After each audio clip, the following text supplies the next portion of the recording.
Gonna be a very chill one, I feel, because I'm feeling quite relaxed.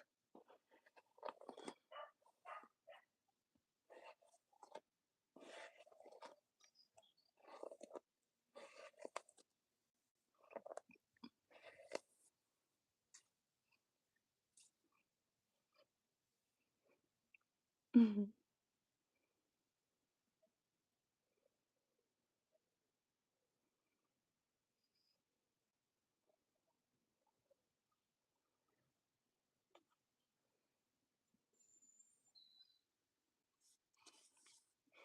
Welcome to the live.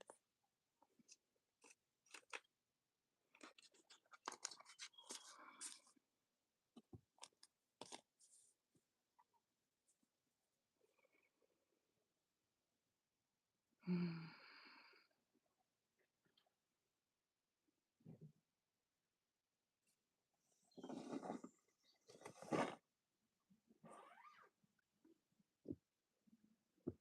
Good evening.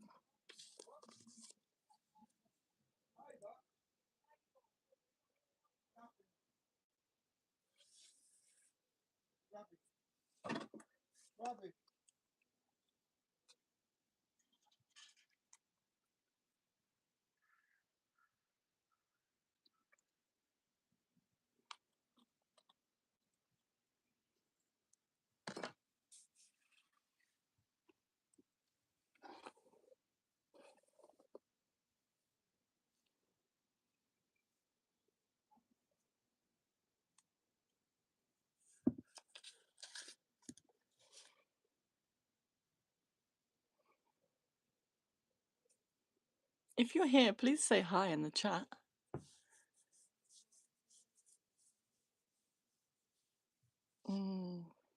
Good morning, my loves.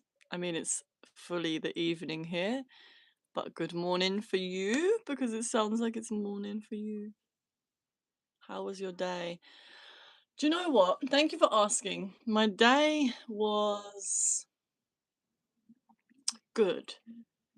I would say my day went well. I have been experiencing some challenges over the last few days, and today's been better. Honestly, I feel like I have calmed down a lot.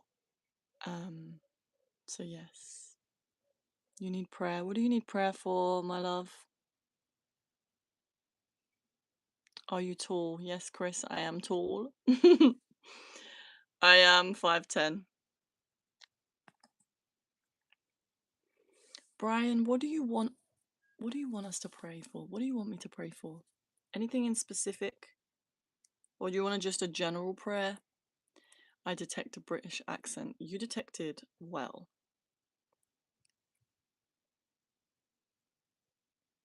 Is there a mirror in the back? Yes, this is a mirror.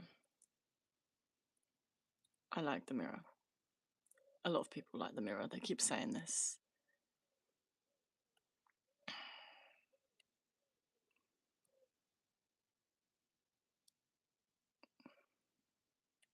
Thank you, Cyrus. Your health and spiritual. Okay, let's pray.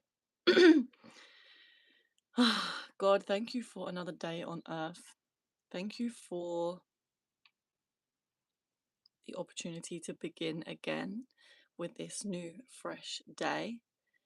May our bodies, and Brian, you can pray, take this prayer for yourself and also for anyone else that needs to hear this in the chat. Let's pray for the health of our bodies and just say thank you to God for helping us with healing, showing us any changes that need to be made in our lives in order for us to heal any parts of our body that might be currently struggling health wise. If there's anything that is currently needing healing in our bodies, please God show us how to heal this and help with this process so that we may be in the most optimum state. Thank you, God.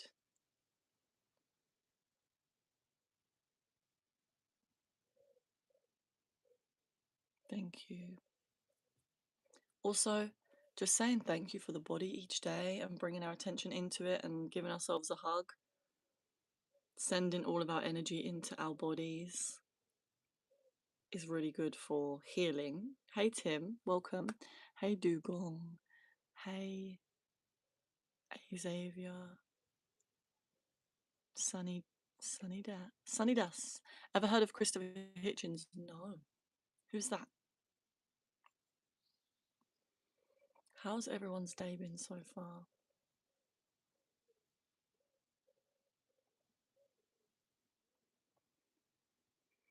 What do you support in your life? What do you mean? What do I support?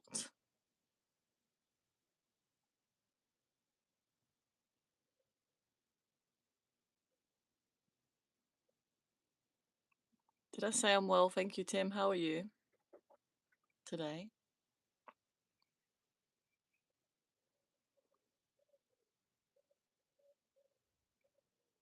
What do you believe and not believe in? It's a big question. Hmm. I believe that our state of consciousness is the most important thing to focus on. Everything ripples out from the internal world, so that's what I believe. Is spirituality a new age religion, or does it stretch its roots much more in the past? Do you know what? I feel like a lot of what people call the new age is actually not new at all. It's actually a lot of ancient wisdom traditions that people are learning about and that are drawing from different religions. And I can't even say that new age is one thing or another thing, because I feel like everyone's experience with spirituality is unique and different depending on their culture, their ancestry, their geography, wherever they like, who they're spending time with, where they're getting their knowledge from. Everyone's so different, and everyone's experiences are so different. So to say that new age is this like one thing, I feel is incorrect. Does that make sense? So I would say no, new age is not a religion. Definitely not. And I also don't really identify with the term new age, just because usually it's used in like well, directed towards me, it has been used in like a derogatory way, and I don't agree with that. I also realize that I probably do come under the new age for a lot of people because I'm spiritual, but that to me is very boxy, you know? I don't really like, I don't know, people can say what they want, but I don't personally identify with it so much. I definitely identify with being a spiritual person and exploring the spiritual realms. Um, but yeah, a lot of the stuff we like to learn about, or that I like to learn about, are not new. It's actually evolved knowledge and wisdom.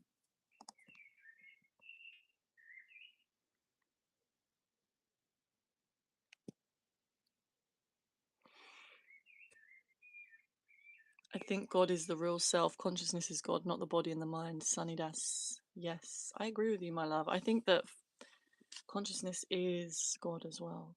I think that we are all fragments of God. We all have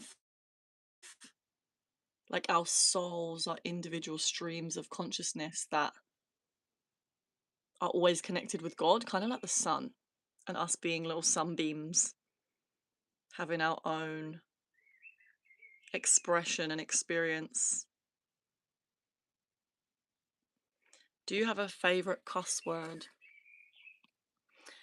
I think fuck is my favorite because it has so many meanings, can be used in so many ways.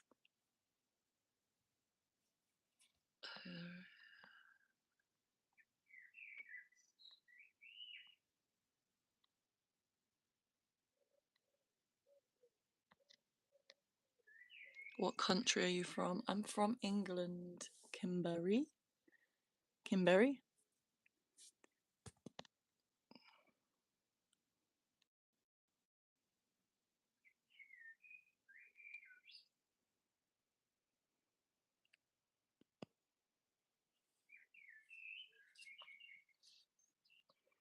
What do you think about aliens? Like Hindu. I don't get what you mean about like Hindu because I'm not sure um, if I understand that question. But what do I think about aliens? I think that aliens are just other species of beings.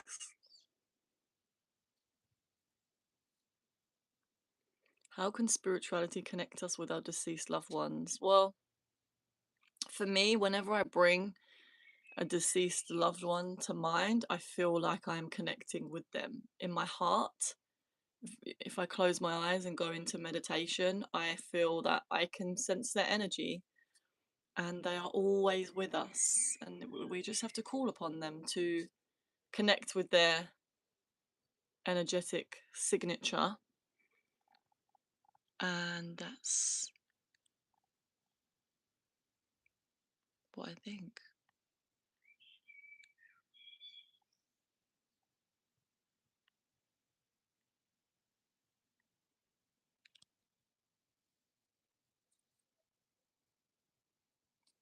Amy, how was your day? My day was well, thank you, Tim.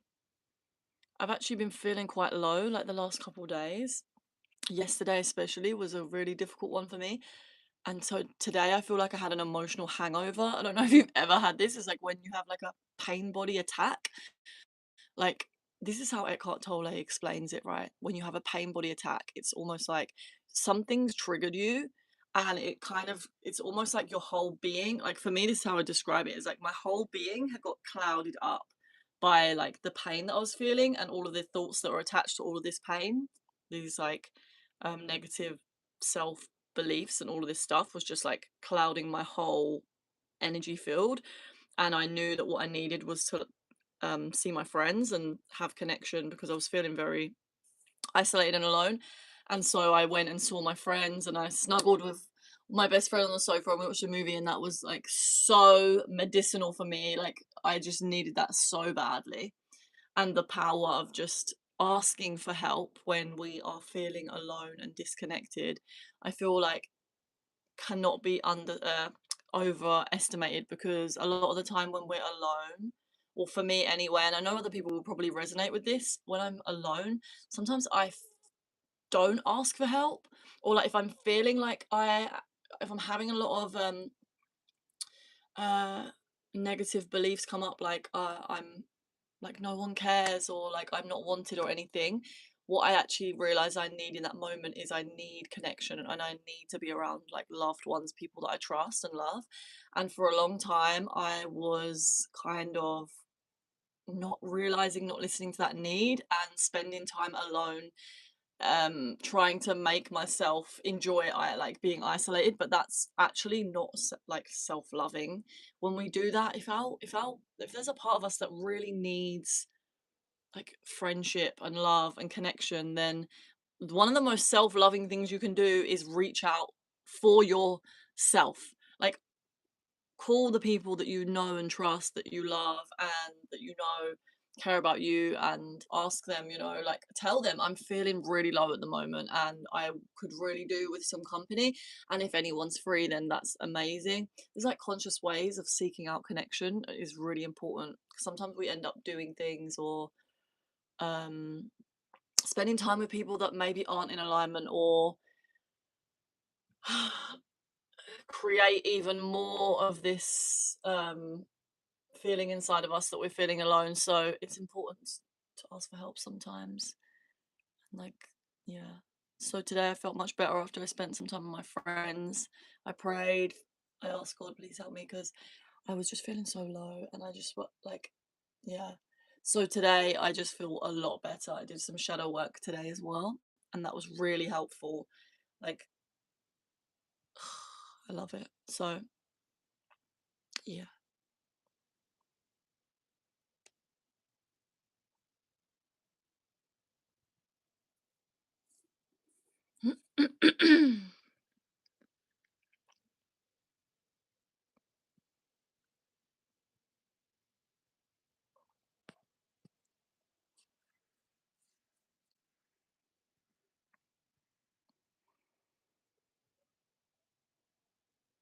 Okay, someone said, how can spirituality help a person overcome evil ideologies like MAGA and Manosphere? Okay, when you say you want to overcome these ideologies, what do you mean by that? Do you mean, like, I'm going to try and sense into what I think you mean, but if you can be more specific, then that would be more helpful. Like, how is that affecting you specifically, and how are you trying to overcome it? The thing that comes to me straight away is that it's all about going inwards, tending to our inner world, and noticing where there are parts of us that are in pain so that we can start to heal them. And when we do start to heal these parts of us that are in pain, this starts to ripple out into the collective unconscious. So these ideologies that you're speaking about, that you're saying are evil, they are like thought forms or ideas in the collective unconscious that a lot of people are feeding energy into, and they can be very egoic thought forms or identities, and that means that they can be very much like rooted in fear or control. And so the way that we can start to um release, like decrease the power that they have of the collective, is to literally unplug our own energy from them. So if we are giving a lot of energy to um this like I say thought form, but it's like a thought form that has had lots of different thought forms that have all kind of created one big entity almost. Um and so it's really about noticing how these things are triggering us, or how understanding how people that are identified with these ideologies, understanding them, like really understanding the parts of them that makes them kind of cling to these um groups, understanding that we all have parts of ourselves within us that are kind of like the same as this. Like, so say someone that is in one of these groups, right, has like a fear of it, like it always comes down to like a deep rooted fear of,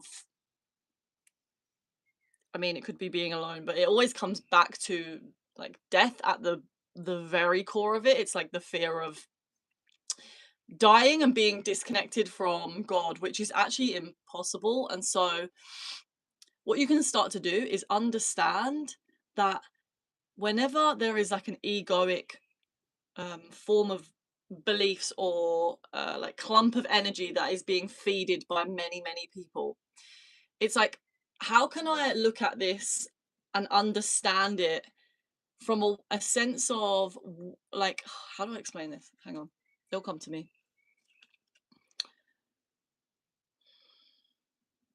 Like, how can I see this part of myself, right? Because we want to actually heal this part of ourselves within ourselves. There's no point in, like, you can't even force or control other people to heal this part of them. But when we heal this part of ourselves, we actually decrease the power that it has on the collective consciousness. And the more people that can heal these parts of themselves that are feeding these egoic like thought forms, the less power it even has in the collective. And the more that we do this work over time as a collective, it's like that can't even survive anymore. In the light of consciousness, these like fearful beliefs can't actually survive. So it's kind of hard to explain um, these concepts, but it really is, because I remember when I first started learning about um, not seeing them, or like the other, or like people that are in charge or whatever, as like seeing them as evil, as in like seeing them as bad or wrong, because there's actually um deep down the thing that is controlling them, the thing that is that driving them to make the decisions that they are making are distorted parts of them, and we all have distorted parts of ourselves that are mirroring. It's really hard to explain, honestly.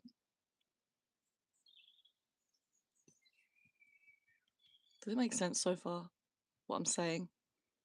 I'm gonna backtrack because I was trying to explain, like, I remember thinking or being told by a spiritual teacher that when we want to focus on our internal world, right? That's the more important thing rather than pointing outside and being like they're the problem. It's actually way more valuable for us to tend to our own inner world and heal from within, because that has such a ripple on the collective. Like, just by being around people, like having a healed version of your having being able to express yourself from a healed place is going to help other people to heal. I think I've pretty much answered the question, honestly, but let's see.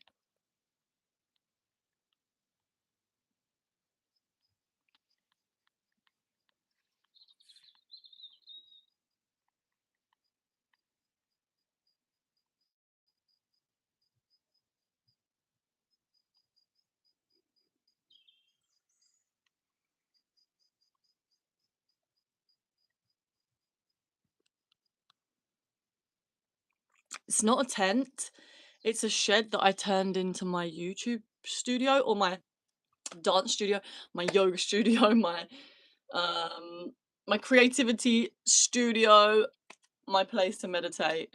So yeah, my sacred space. Yeah, it is.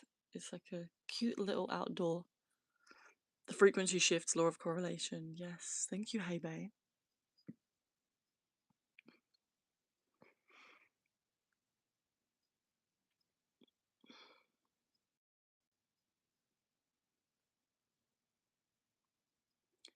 The law of correspondence. Yes. As above, so below, right? Yes, what is in one is in the whole. This is why it's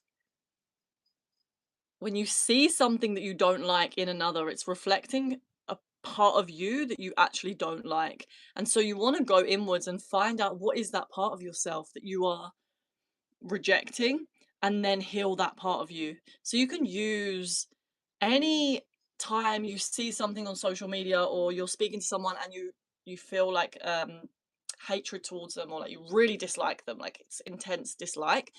You know that there's a part of you, and it's hard to look at because you don't like it. So it's like it's actually really difficult in that moment to be like, oh, like why, what is this part of me that I'm rejecting? But it's such a good spiritual practice to do that, because once you bring this part of you to the surface and you allow this part of you and you actually give it love, you stop disliking it. For one, you'll notice that you won't dislike those things in other people anymore. You actually start to see them in a positive way. This used to happen to me where I'd get triggered and um cringed out watching certain YouTubers that were doing like the same thing that I wanted to do. And I would be like, oh my God, like when I'd get triggered, I'd be like, what is this? Like, why am I getting so triggered about this? And I realized it's because they're literally like reflecting a part of me that I had rejected. And when I started to love that part of myself, now when I see the similar people, I'm like, yes, like I love this person for what they're doing. Like I fully resonate with what they're doing. So my mind has like I've shifted my perspective, and I'm able to see them from a completely different perspective as well. And also, it's allowed me to unlock this part of myself so that I can express that part of myself now. Whereas before, I was pushing it down, trying to be something maybe slightly like trying to withhold that part of me, which was not allowing me to fully express and be my full authentic self. And I think we're always, to some extent, doing this. You know, I think the whole part, a lot of the spiritual journey is going along in our lives and becoming more aware of different parts of ourselves, and as we do this, We become more and more authentic. We are able to be only able to be as authentic as what we're aware of. So, yeah.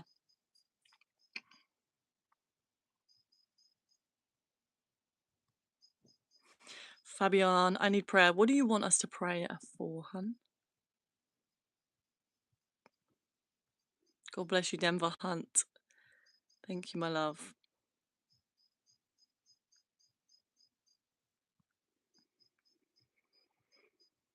That's lovely. I'm trying to do the same thing. Yes, hey, babe. It's a very good spiritual practice.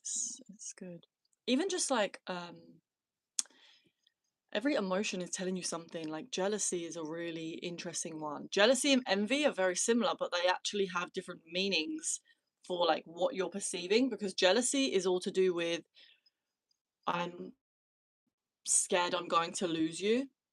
No, yeah, I'm scared I'm going to lose you. Whereas envy is I am scared I'm never going to be able to get this, or like I don't believe that I can get this for myself, but I want this.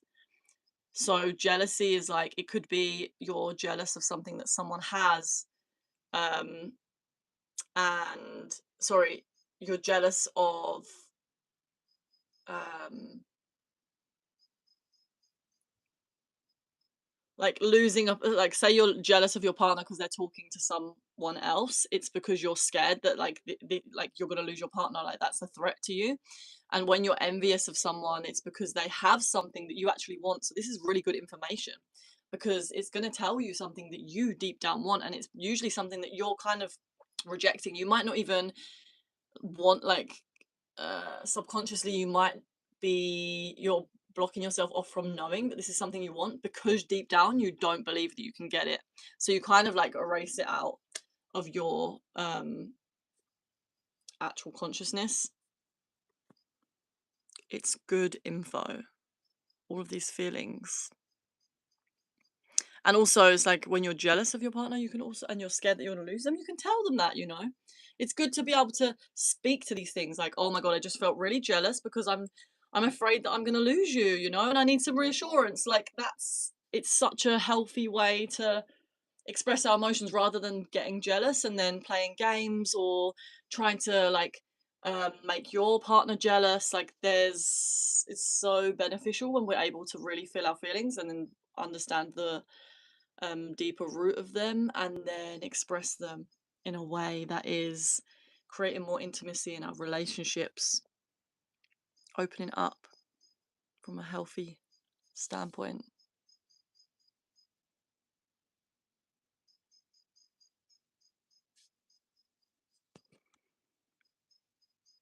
Hi, Hannah Lucy. Hi, Emmett. Nice to see you guys again.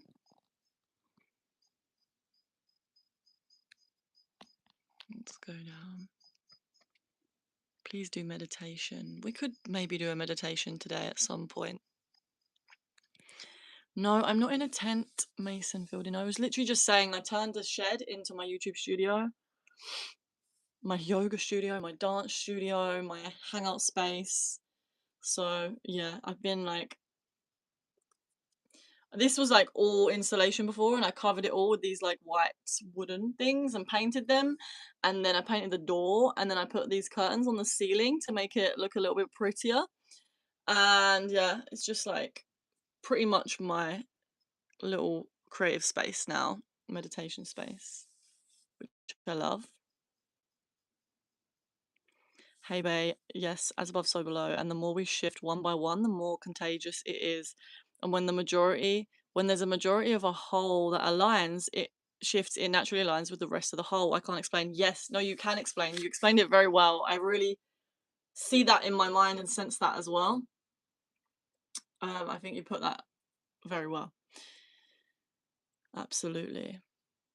That's why I feel like it's so important for us to be doing our internal world. And this is why I come on and speak about this stuff all the time, because I really don't feel like there's anything else that is more important for me on this earth, other than obviously being present with what I'm doing, like being with my family, being with my friends, like all of that is just as important, and um, experiencing life, having fun. But in terms of like life work, it's so important for me to talk about these things with people and share things that we've learned with each other. Just genuinely opening up spaces and conversations for these. kinds of conversations, because sometimes it can feel like very lonely on this path. I was talking to my friend about this last night. Like, thank God I had the most beautiful conversation with my friend last night. We spoke for hours. I don't even know how many hours. But she is someone that is very super tapped in, and I love speaking to her because our conversations are just like, we just get each other at a different level. And I find that having those kinds of relationships is so important for us to be able to just express ourselves and feel more ourselves and know that we're not alone on this journey. Because I was saying to her yesterday, like, we were both saying, like, sometimes it feels isolating when you don't feel like people are, like, the majority of people get it. And so I'm so, like, so blessed and so grateful that I have you guys as well on YouTube. And obviously it's something I've been manifesting for a while, is to create a community of people that understand what we're talking about. Um it's a beautiful thing. I'm continuing to do this work together as well, you know. It is work, but sometimes, it can be really fun. Oh, sometimes it can be really not fun. Like me in the last 2 days, like I had a challenging time, guys. Obviously, I'll probably speak to you about it at some point, but I don't know. When you date a boy, do you introduce the topic of spirituality straight away, and how do they react? So usually, if I'm dating right now, like I tend to gravitate towards people that are already kind of open and interested in this stuff. I find people like that kind of interesting. Okay. They don't have to be like fully spiritual, but also I do feel like it helps. It's, I don't know, it's a weird one because I don't want to close myself off, and I'm like trusting that the universe is gonna bring me, and like the right person, and I'll know, and I don't know what they're gonna be like. It could surprise me. They might be completely different to me, but I it's hard for me to not speak about spirituality straight away, because often when people ask me like what I do, it comes up straight away, because I talk about it because it's like my life. So yeah, and it depends how they react. Sometimes they react, they're not really that interested. Sometimes when they're into it, we have really good deep conversations. So it really depends. But it's rare. It's more rare, honestly. Um, Okay, hey, wait, in text here, but Stephen Greer, of all people, have a great explanation of the whole shifting in Revelation of the Law of Correspondence gives. Yeah, yeah, I like Stephen Greer. He's a very interesting guy.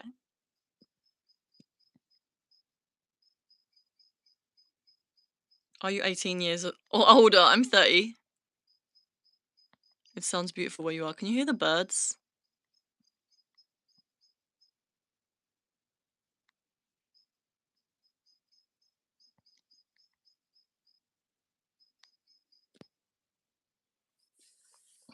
Yes, keeping flow in the chakras is vital. I've had a huge blockages in mine. I noticed my husband's throat chakra was blocked and he didn't speak up. Yeah, exactly. Thank you.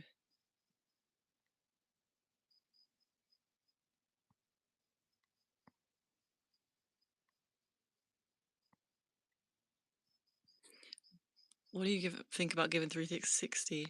I'm not gonna move right now, but it looks like a Zen hutch. It is a Zen hutch. It's cute in here.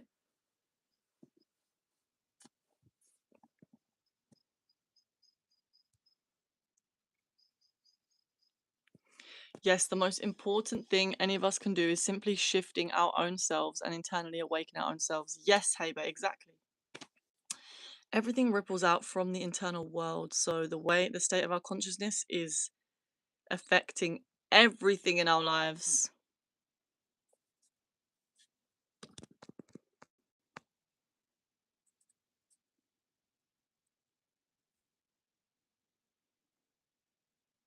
Okay, Fabian, you said I want to follow Jesus and I want the waters of baptism. Just to let you know, this is not a Christian live stream. Just in case that's what you thought this was, you're absolutely welcome here. But yeah, and I love Jesus, so Hey, Voyage 44. Nice to see you again. Yes, hey, babe. May I ask you what this live is about, Jasmine Halligan? Thank you for asking, Jasmine. Honestly, we're just hanging out and having a chat about spiritual things. Yes, hey, babe. Thank you so much for your kind words. I'm grateful for you guys as well. For you guys that tune in and resonate. It's good to know that people are just getting it, you know? I wish I had more of a spiritual community. I've found that a lot of other people are alone as well, but I believe it's because we are meant to help awaken the community around us. Yeah, I do too. And I also believe that the spiritual community is forming, and the more that we pray and set the intention to bring that about in our lives and then do things to actively find them, seek it out, that will happen. A couple of my friends that I have met recently, or like over a year ago now, but I met when I went to spiritual events. Like they weren't even necessarily spiritual events, but they were on the spiritual side. It was like a herbalism foraging event that I met the most wonderful girls there, and I was actively seeking out spiritual community, and I did pray and ask the universe, please help me and guide me towards finding people that are on my wavelength, that get what I that get these spiritual things. And I met these people, and this was one of the girls that I was on the phone to last night, and I'm just so blessed and grateful, and I want to continue to do that, continue to seek these out. Also, I will definitely be holding events in the future for all of us guys. I was literally thinking about this earlier. It's like, I want to meet all you guys. I want us to meet and like have community events, you know, and that will happen. That is happening. It's coming. So we'll get there when the time is right, and we can pray together, we can meditate together, we can dance together, we can literally just drink tea and chat. And you know, that's, I feel like that's the most important thing, is like having community where you can just be here to listen to each other and yeah, just be together. Doesn't even need to be such a big event or whatever. Just a connection is the most important thing.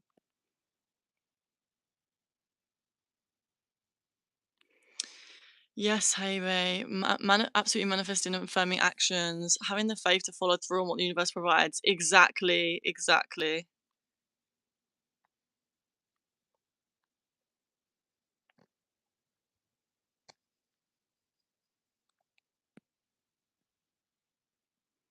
Hey, Fabian. You keep saying, can you pray for me? Okay, Fabian. Let's do a little prayer. I'm just going to do a prayer that comes to me. And thank you, God, for helping us to, or helping me to find the right words for this prayer. For the people that are on this live, may the right words come through. And I trust that the right words will come through. And yes, so I invite you guys to close your eyes if you want to.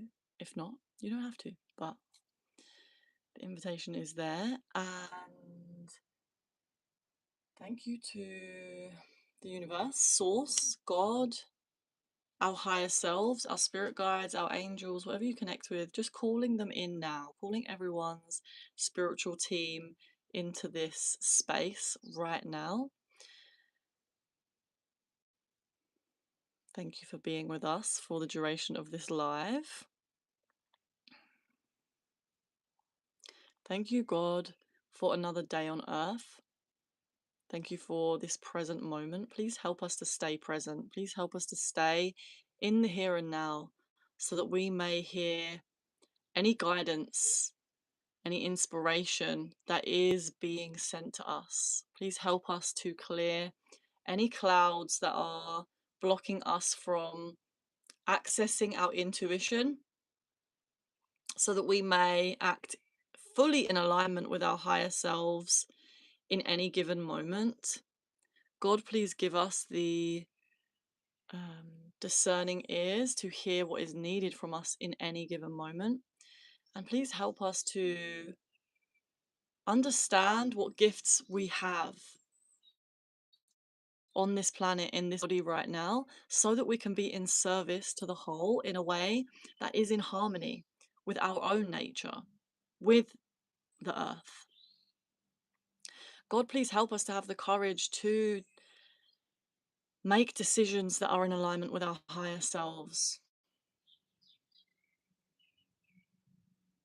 Please help us to trust ourselves, to trust in the divine, that whatever is meant for us will find us, and that everything is always working out best case scenario. May we be reminded of that.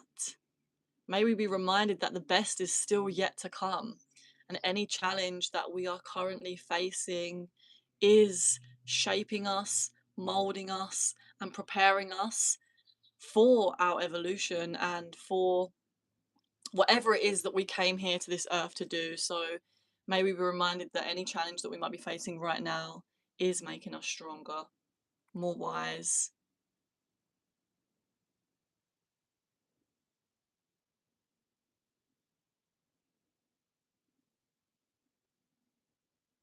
May we be reminded that none of us are ever alone, and that if we need support, that we must ask for it, whether that is asking the universe, asking God, or asking humans. Also, thank you, God, for sending us the humans, the right people to us in our lives that will show us what it means to have a healthy, loving, honoring friendship or relationship. Help us to have the discernment to know what people are good for us in our lives, so that we don't get ourselves into situations that are not in alignment with our highest good.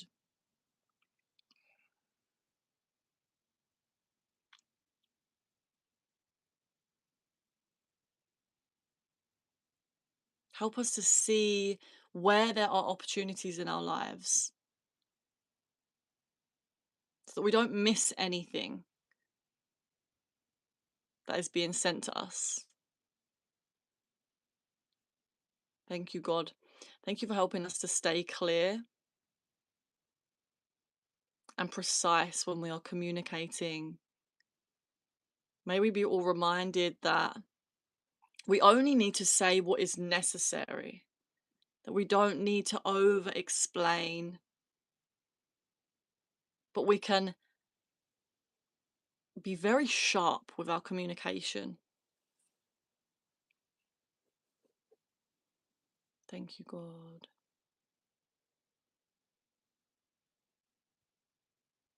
Thank you, God, for helping us, and may you remind us that we have the power to choose where we focus our energy. And may we be reminded how powerful we all are when we do this, when we direct our mind in the way that serves our higher self. In the Course in Miracles, it says that our mind is either in service to the divine or to the ego. So may we be made aware, may we become more aware of when we are in service to our ego, so that we may become present enough to start directing our mind and our energy and our focus towards that which is going to bring us the most joy as a whole. And may we be reminded that when we are in service to others, this is the greatest joy, that the cost of giving is receiving, and vice versa. The cost of receiving is giving. When we fully allow ourselves to receive from another, we are gifting them. And when we fully allow ourselves to give, we also receive as well, which is a beautiful thing.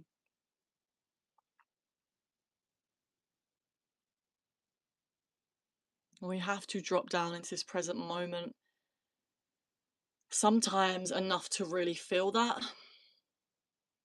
And so, God, thank you for helping us do that, for helping us to be more conscious and present so that we can be, so that we can bring more light onto this planet, the light of consciousness.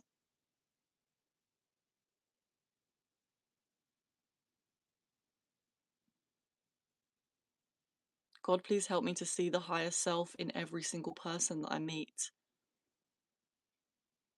May we be reminded that when we speak directly to the soul in another, when we speak from our higher self directly to their higher self, we draw it out of them. And there is an art to this. And so, God, please help us to cultivate this skill to speak to the higher self in another.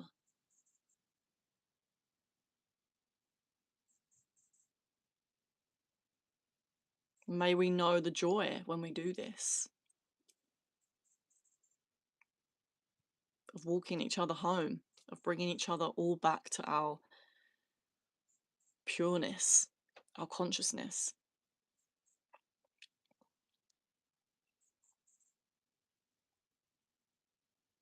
Thank you, God. May I have the discernment to know which relationships are good for me in my life, and may I be able to set boundaries and really stick to my boundaries, even when it gets really difficult and tough.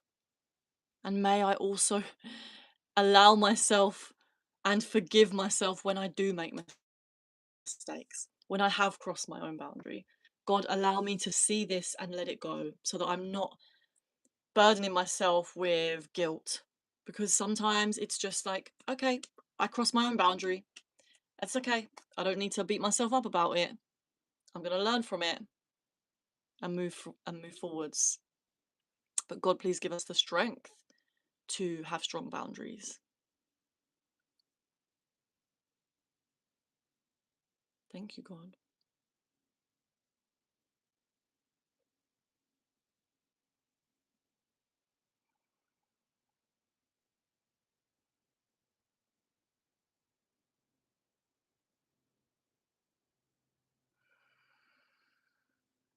And one of my favorite prayers is to ask to see the higher self in others. I find it to be very powerful recently. I've been doing it a lot in the last few months. And when I go into my meditation, I will do visualizations where I'm literally imagining this person's higher self. And so when I'm interacting with them, I'm keeping this in mind so that, let's say they are speaking to me from the ego, maybe they like their ego is trying to draw out my ego. I'm like I'm not even responding to their ego. I'm like, let me respond, but speak to their higher self. And then that I see people being like becoming more conscious because they're realizing that it's like it's really weird. It's like the ego draws out the ego, but our presence has the power to draw out the presence in another. The soul draws out the soul. And so it's okay that, the ego draws out the ego because we have that power of drawing out the soul. Whereas if someone's communicating from a place of ego and we are easily brought out of consciousness, then we'll be easily brought into our own ego. So practicing presence and praying to stay present before we um, go into interactions so that we can stay strong, we can stay in our power is very powerful. This is how we start to shift the collective consciousness. Because imagine if everyone was doing this, not everyone, but imagine if there was a large portion of people in a group that were all staying conscious. That person that is very much identified with their ego is not going to be able to stay in ego for very long. It's going to be way too confronting. Like it wouldn't, the ego wouldn't even, I don't think it would even want to. It's like when there's a group of egos, the ego is being fed from in the collective consciousness in this collective group. And so it's very easy for the ego to stay alive. And so it is our um, spiritual duty to stay conscious. And it's okay if you lose your consciousness for a moment, by the way. It's okay. It's all part of the journey. We forgive ourselves, we bounce back, we bring ourselves back to present moment. Because as soon as you start overthinking about, oh my God, like I've become unconscious, like I'm like, what does this mean about me? You're becoming unconscious even more. So I noticed this is like, okay, I may have been a little bit like, we're not always going to get it 100%. So let's say you was in a conversation with someone, I noticed that I'm like, okay, I lost my consciousness a little bit in that conversation, but okay, cool, I've learned. I'm learning to, and also I did better in some ways, you know?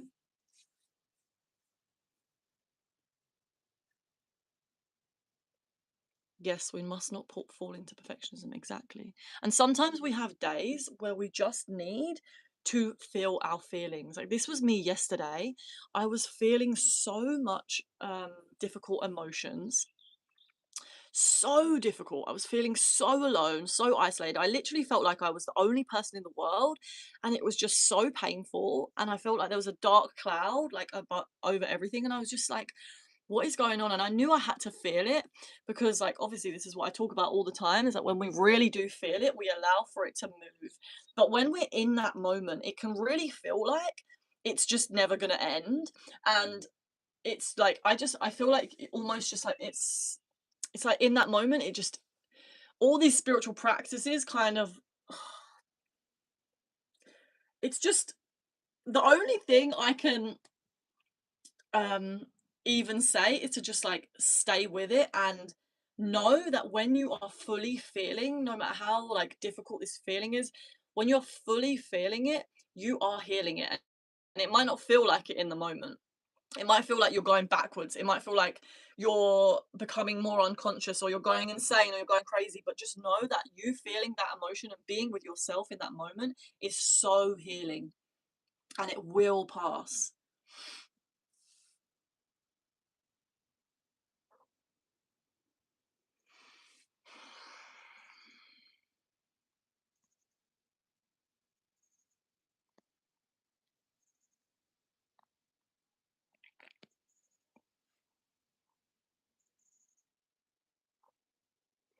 Okay, hi there. I'm in a situation where I've always given people my time, respect, and care.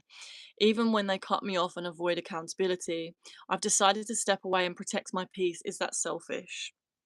Thank you for your question, Pixel Tales 3006. I really resonate with this, by the way. And first of all, I'm going to tell you just off the bat, no, it's not selfish. And even if, okay, because you could look at it in two ways. You could look at it as like, yes, it's selfish, but why is that bad? You know, why we have to start like understanding that sometimes, like, for one, everything we do has an element of it's like we're doing it to for ourselves in some way, right? Even if we're doing things for other people and we feel like we're only doing for other people, there is an element of like our there's parts of us that are doing this because we think that we're, you know, getting something out of it, or we are getting something out of doing this, and that's not a bad thing. So it's not to like demonize that part of ourselves, right? For one, because when we do demonize our part that part of ourselves, that's when we get into these sticky situations where it's like, I shouldn't have boundaries because it's selfish to have boundaries, and that can get us into a lot of issues. That can get us into uh I want to say trouble, like with relationships, because for one, we are then very vulnerable to manipulation because we might set a boundary up with someone else, and if they say to us, "Oh, you're so selfish," we are easily swayed into like, "Oh my god, I'm bad, I'm selfish, I shouldn't have this boundary, I need to put this person before myself." But that's not self-loving. And so sometimes the most self loving thing you can do is to step away and know that even when you are stepping away from a relationship, you're always going to be connected with this person spiritually. So, yes, you're stepping away, and you've noticed that you want relationships that reflect honor, care, and love. And there are two types of relationships in this world. There are relationships that are painful, that feel like attachment and need. There are also relationships that are loving, they feel fun, they feel healthy, and it's they feel honoring and complete and expansive. And so a relationship, so you can have a relationship with one person that oscillates between this, but if it is more painful and it's not like you were saying, you want to give people your time that you feel it's healthy relationships and you're getting the care that you need and the honor that you need, That is absolutely fair enough. You don't have to stay in a relationship that you don't want to be in. You know what? I learned this from kids as well. Like, watch kids because they will not, like, I was with my at a barbecue the other day, and there was this autistic kid, and I just love him because he's just like, I'll spend time with who I want, and like, that's that. You know, if you say something to him and he's not really that interested, he's just gonna walk away.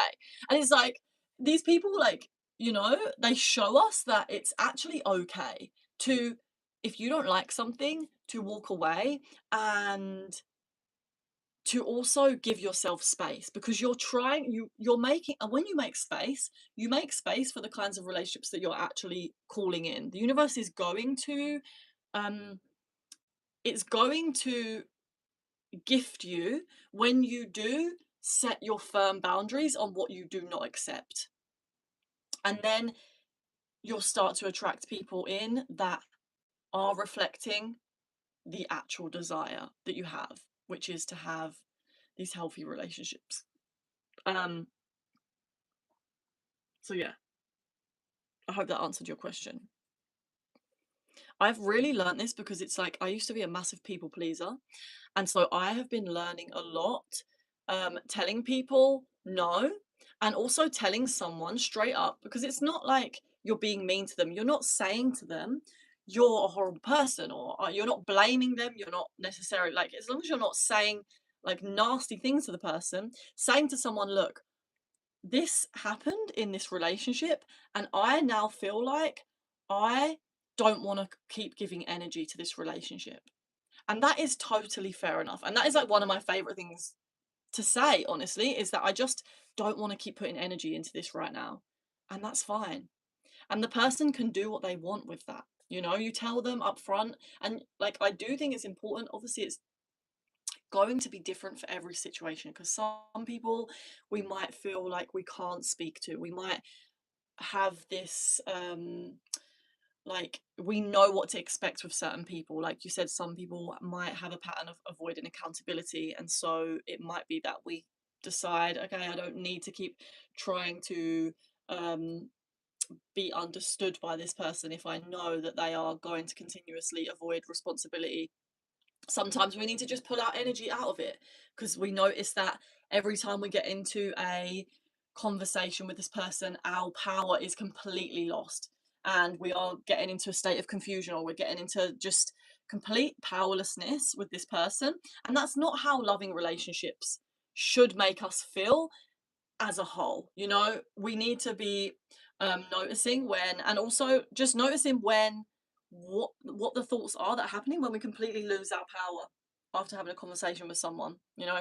But I've noticed that in like my most healthy loving relationships, when I come to someone with something that I'm upset about, maybe it's like something they've said, the most loving relationships, they're like, they want to know, they want to like listen to that, and they're like, oh my god, like I didn't realize that that would have triggered you, and I'm sorry, and like now I know moving forwards it's not necessarily that you're blaming that person, saying that they're bad, and it might be that um it's just something that you need as a person, as an individual, that you're explaining to them. And the most loving people will want to reflect and, you know, understand you at a deeper level, and be grateful that you came to them and spoke to them about it.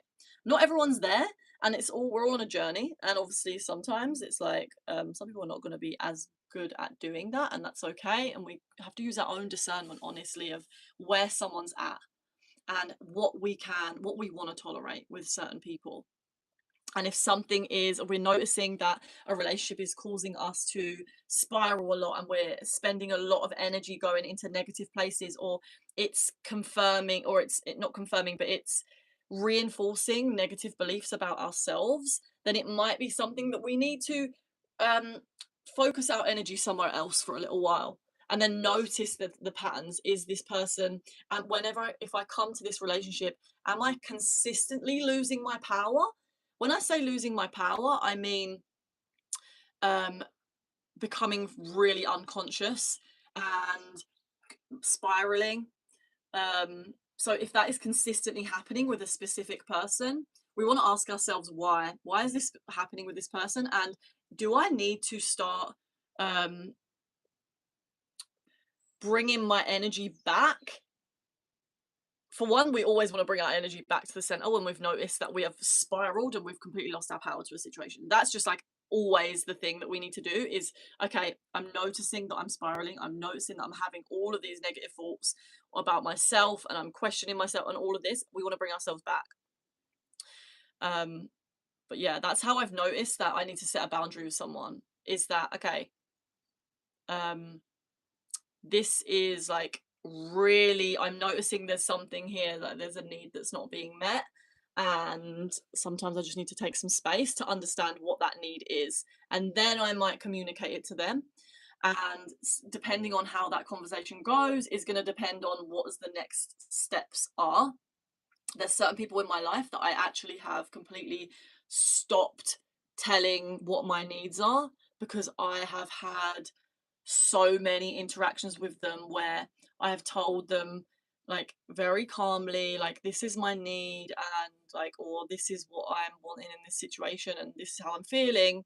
And that has been either like manipulated in some way or they're trying to manipulate me. And if I notice that someone is continuously using manipulation on me, then I will stop even expecting that I can come to this person with like trying to find resolution. And it's really sad sometimes because obviously in our relationships we want to be finding resolution and we want to be coming to like having this like clear energy field around the relationship where there's always we're being truthful with each other, and if there's anything in the energy field of the relationship that is out of alignment, then it needs to be spoken about as soon as possible and cleared. And this is how my most healthy relationships are, is that if there's anything that is unsaid, like it gets spoken about because we can both feel it. We're all tapped in. We're very telepathic beings, and so we can sense when there is something off, when we've upset someone or they've upset us or there's someone's upset in a relationship, you always know. And so if there is relationships where like I have relationships in my life where it's not like I've cut the person off because that's like not really like they might be a family member or something and I don't really want to cut them off, but I've reassessed and I have become aware of what I can expect with this person, how deep I can go with this person, how vulnerable I can be with this person. And for sometimes it's a lot safer to not be vulnerable with someone if we don't trust or we don't feel emotionally safe with them. Okay. And so that is where it all comes into boundaries and it comes into what can I like also like a really good tip is to imagine that you are looking after your child self. And so you're protecting them. You're you're in situations and if you notice your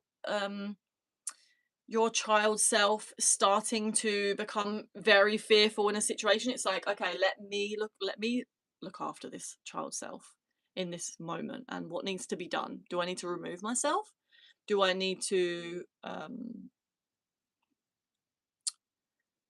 stop giving this person energy? And that can be even just answering the phone. That could be even just thinking about them. You know, we're giving someone energy just by thinking about them. And so when someone calls us, we're likely to be thinking about them after. So it really depends. But yeah, I feel like I went off on a little bit of a tangent, but I trust that whatever was said was meant to be said. Now, let me read some comments.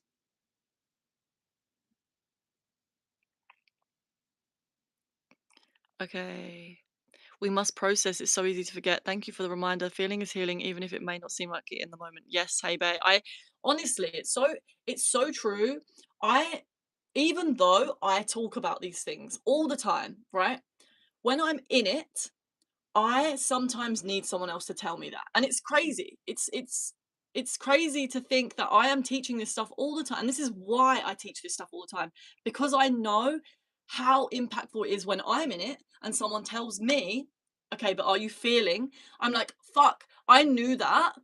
But just having someone else say it was like needed in that moment. So I'll put on like a spiritual teacher and I'll listen to someone that I know talks about these things, even though I've heard them talk about it a million times. But in that moment, I need to hear it again. I need to hear like that direct message of it's okay when you feel you are healing, and that reminder is very powerful.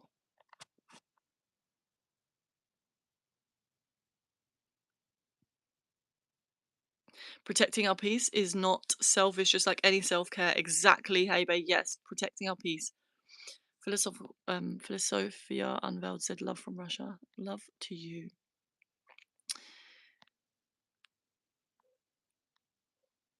I love you too, Tim.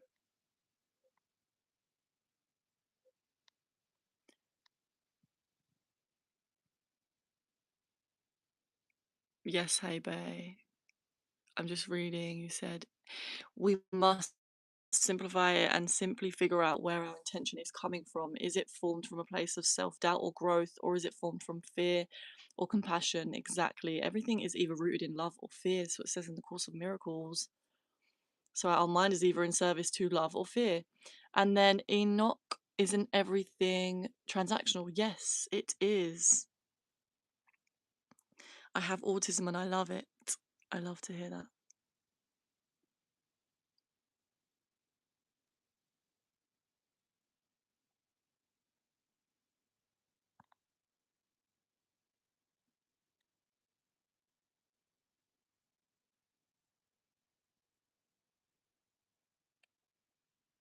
Hi Gertie. Hi Bobby Brooks.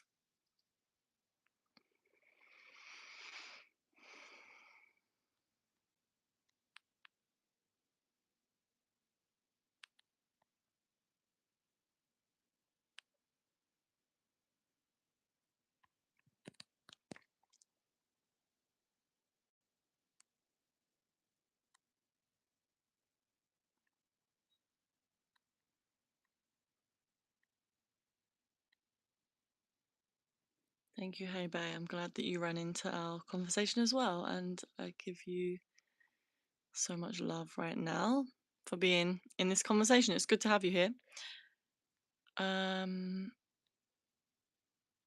Thank you, ASXZ. Sorry, I'm probably a bit far back on the. Oh no, I'm actually at the bottom now. Here we go. Okay, I'm timing you out.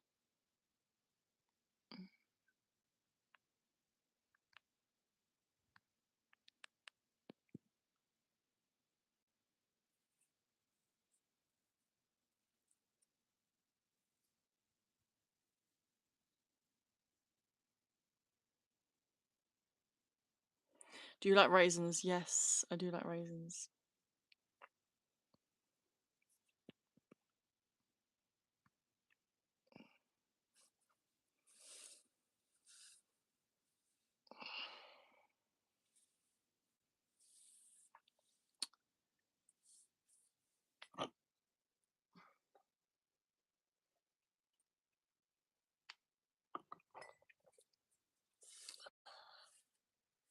I've never read the Bhagavad Gita, no, but I do have a copy in my room, so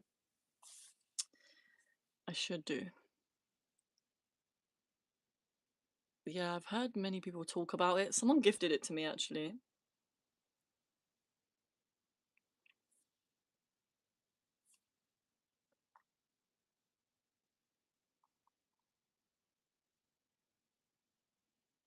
Okay, I want to see.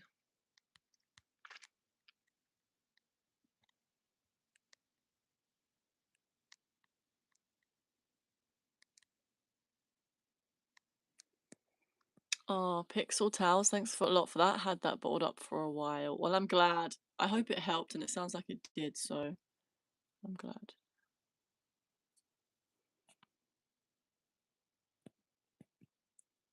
Someone said I cheated on my girlfriend with her friend and she caught me. What's your advice? I mean, what do you want advice on? Because, like, I feel like there's a bit of a missing information here. What has happened since? What are you trying to, like, I don't know, what's happened? Are you still with your girlfriend?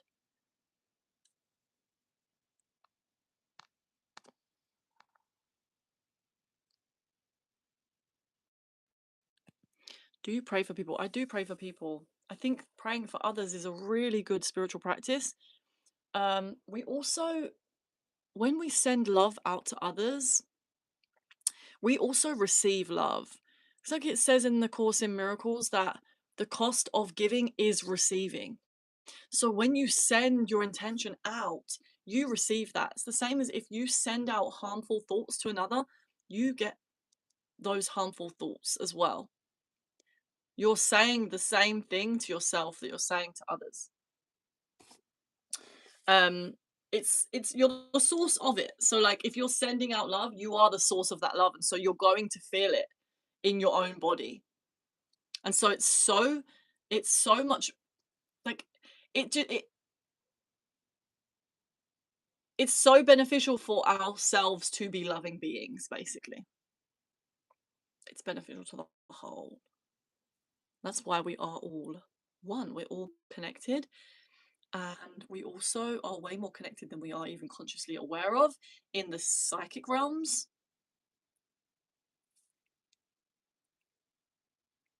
I like your accent. Where are you from? I'm from England.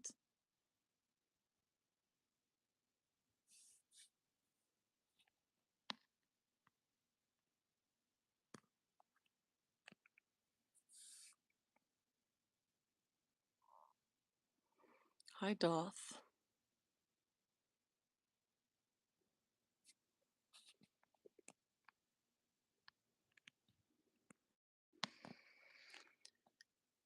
I like learning from you, Amy. Good. I'm glad. Do you have any questions? Does anyone have any questions about anything that they're currently struggling with or stuck with?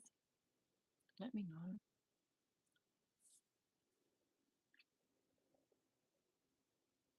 Nicholas, we love you too.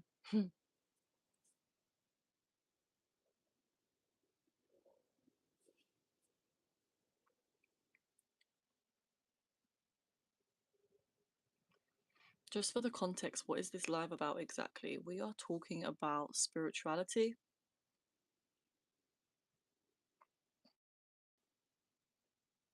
life. Are you in a barn? It's a shed. I made this shed into my YouTube studio. Um, yeah, YouTube, yoga, dance studio. Do you do tarot cards? Rarely. I do have tarot cards. I actually have my tarot book right here, funnily enough, because I was reading it today. But um, sometimes I do. I did kind of have the urge to do it today, but I didn't end up doing it. But I love tarot. Like I love the whole concept of like I love the whole wisdom of tarot. It's very, very insightful and helpful. And I sometimes do play with the cards, yes. How do you break up with someone? Okay. So, what I would say to that is that you have to trust that the right words are going to come to you in the moment that you need them. So, if you are in a relationship with someone and you can sense that this is not for you and you want to break up with them, then what is your higher self telling you to do? There's a part of you that always knows what you need to do, but it's just that our mind starts to cloud our field so that we aren't really acting on that intuition anymore. So just ask yourself, what is it that my higher self is asking me to do right now? Do I want to ask the person, okay, I need to have a chat? And then when you have a chat with them, trust that you can tell them how you're feeling, you know, and the right words will find you in that moment because it is just the truth of how you feel in that moment.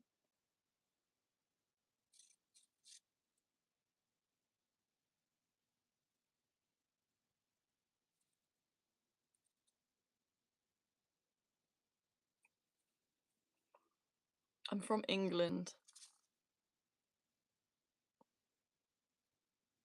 You're welcome, Nicholas. Thank you.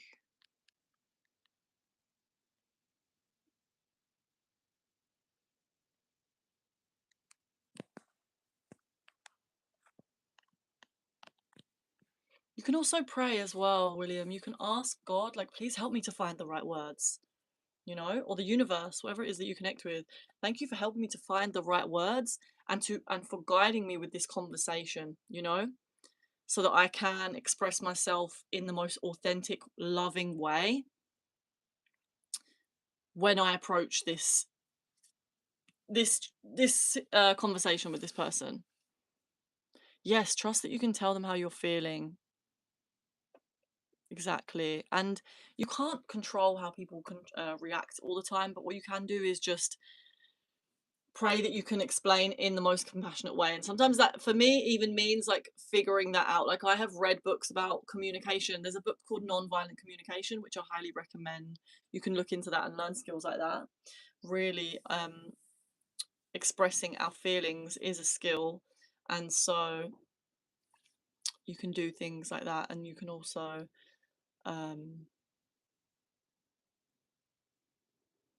pray. Definitely pray.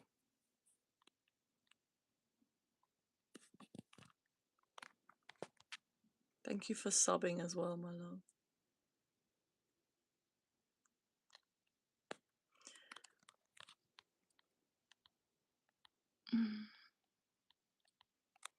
Okay, do you believe in true love and marriage? Yes, I do. I do believe in true love. I believe that we are. I believe that God is love. I believe that the only thing that truly exists is love, and everything else is a distortion and an illusion. And this is what it says in the Course of Miracles, and I do believe this. And so I also believe that our true love is not necessarily, it's such a big topic, but true love is not necessarily like romantic love with someone. It's love is it's infinite. Love is infinite, and we are a channel for love. And so, but in terms of like with romantic partners, I do believe that true love is possible when you have two beings that are able to channel love into a relationship and be conscious enough to do that. And that's where I believe is true love. But it's also it's very similar to like enlightenment. It's like a being that is enlightened is able to stay in this uh in this to be able to channel true love all the time. That's what enlightenment is. It's like you're actually shining light on everything and you're standing in that state all the time. So for a relationship to be truly loving 100% all the time, I think both of these beings would be enlightened beings, and they would be completely tapped in to the source of infinite love. But I do believe that we can experience that to certain degrees and different levels in our relationships, especially if we keep setting the intention. And we also are loving and compassionate to ourselves when we do make mistakes, when we do become unconscious, and maybe we say something that wasn't fully in alignment with our higher self. So, yes, I think we can all work towards and set the intention to be in truly loving relationships all the time. And marriage, yeah, I do. And I don't know what you mean exactly by do I believe in marriage?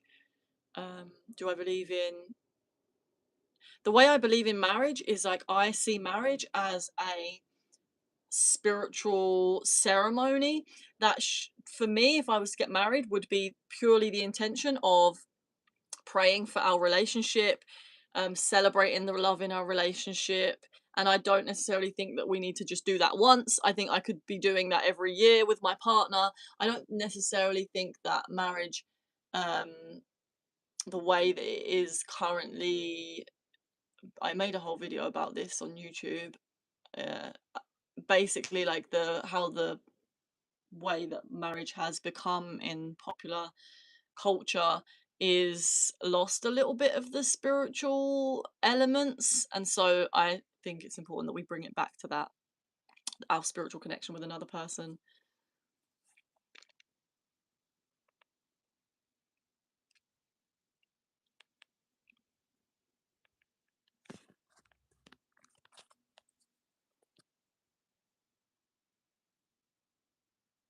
Yes, thank you, William. Pray that you can explain in the most compassionate way. Yes, exactly. And I pray honestly before everything I do. Like before I come on live, I'll pray. It's setting intentions for how you want things to go. And you can do that before you have a conversation with someone. I set the intention to be present during this conversation. I set the intention to bring as much love into this uh, conversation that I can, and be discerning. If at any moment I need to step away, then I can do that. You know, if we notice that a conversation is going around in circles, or it is getting escalating, we need to realize that it's okay to step away and say, look, I'm going to have a break because I don't want to say something that I regret and I can feel myself becoming unconscious. So in that moment, to step away and then come back when we're calm. I think it's really important that we try to, not even try, that we have conversations when we are, especially when there's conflict, when it's a conflict resolution moment, that we are able to stay calm enough to listen to each other.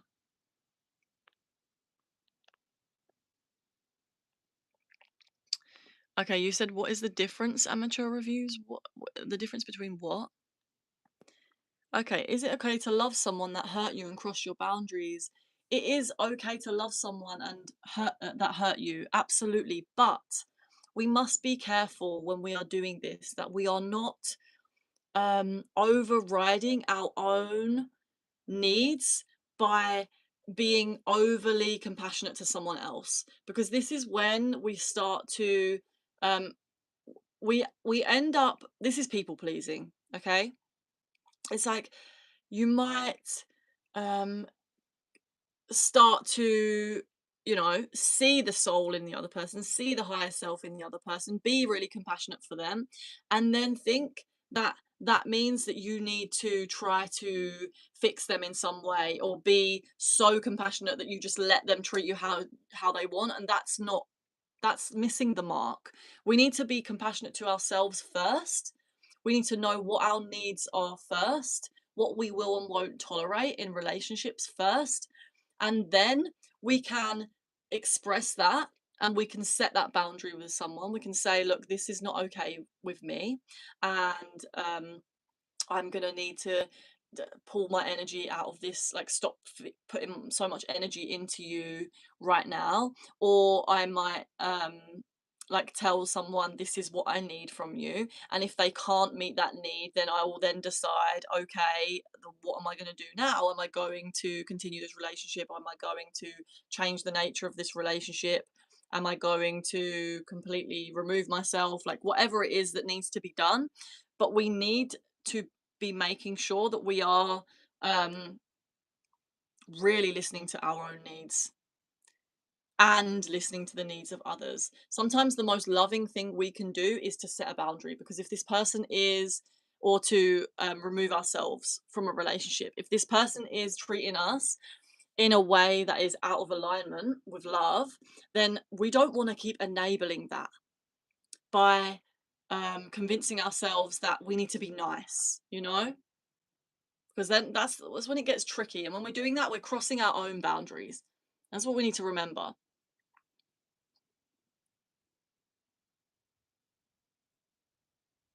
I've been in that situation many times where I get so compassionate and loving, and then I'm like, oh, okay, well, I'm going to forgive this person and give them another chance and da da da da. But actually, that is just enabling their behavior. And I am completely uh, crossing my own boundary, and I am not meeting my own need in the situation, you know?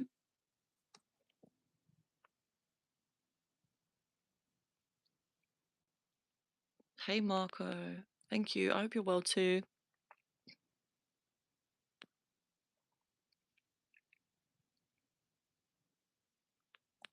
Yes, William, I've struggled with people pleasing and being codependent since I was 3.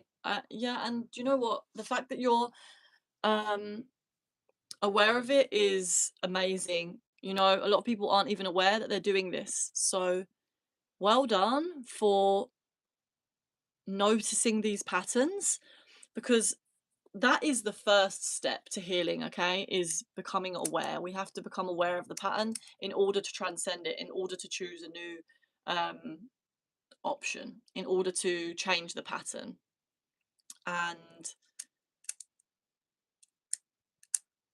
yeah. Hey, Cars the Oak, how are you doing today? Nice to see you. The topic super duper is, I mean, we're talking about spirituality, all things spirituality, really, life. I don't have Facebook, and would I ever date someone in the US? I mean, I don't know. Depends. I wouldn't say no. I don't have Facebook, but you can follow me on Instagram. It's Amy Louise Samp, the same as my YouTube handle.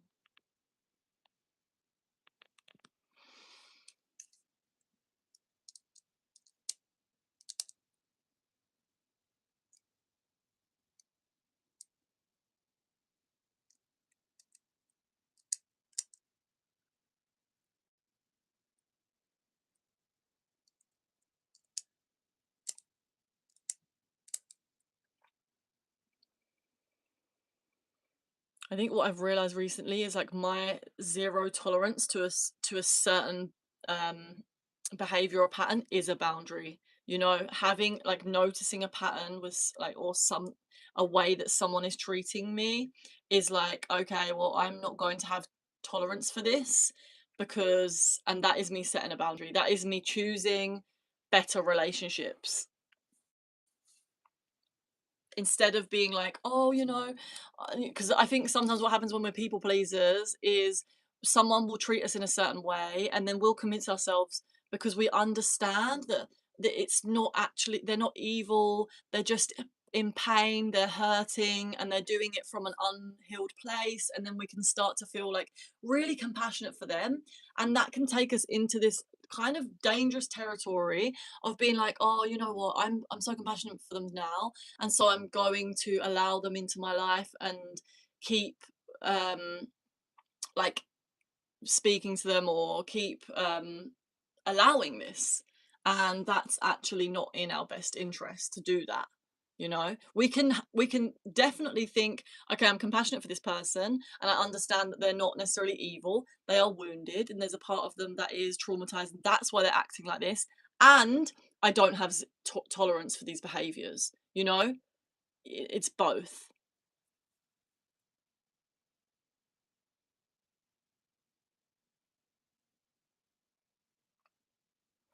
How do you find the right person to marry, and how do you know it's the right person to marry? I don't know the answer to that question.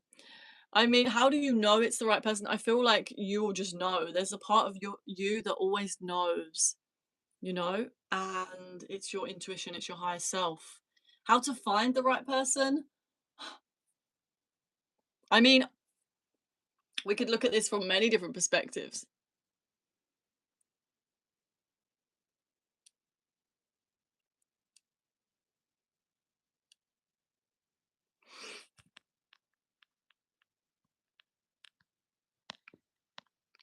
Sometimes when we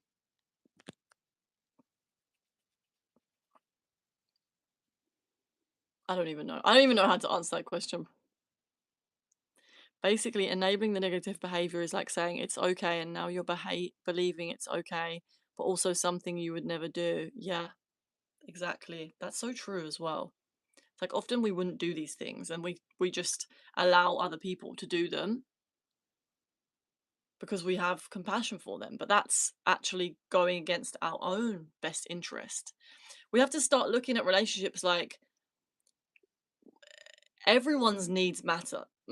Both of our needs matter.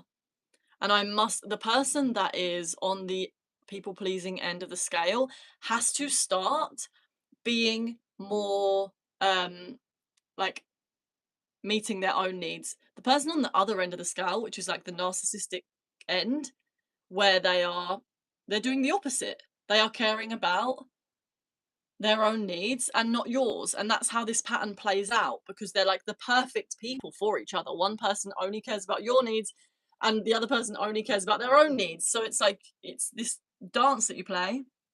But the person that is on the people pleasing side needs to like take a grain of salt from this person's behavior, and not to say that you're going to start being narcissistic, but like start realizing that like they don't necessarily like they're not caring as much. So like how can I be a little bit more like that? Not be you're not going to become narcissistic, but like how can I be a little bit more like firm in my boundaries and be like, no, this is what's best for my inner child. This is what's best um for my innocence and my clarity, and you know, use the lessons that these people teach you because they often these people are doing the opposite of us. They're doing things, not taking responsibility, not taking accountability, and maybe just treating us however they want. And they're not seeming to be so worried about it, you know?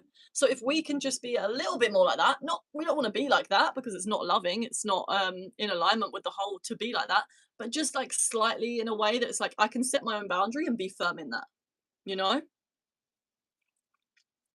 And be a little bit more because I think what happens is we get so caught up in like I need to be nice. But being nice is not always the best thing. It's not about being nice. It's about being sometimes it's about being direct and firm. And it's not always the nicest, but it is the kindest because we're not allowing these negative behaviors to be played out in the relationship. And that is a loving thing. Because the more I've literally watched people in these relationships just get themselves deeper and deeper into um, like challenging life situations because they're enabling each other. The one that is people pleasing is literally enabling this other person, so they're never learning. They just continue to keep acting out the same thing. So it's not in their best interest to even be nice and to be the people pleaser.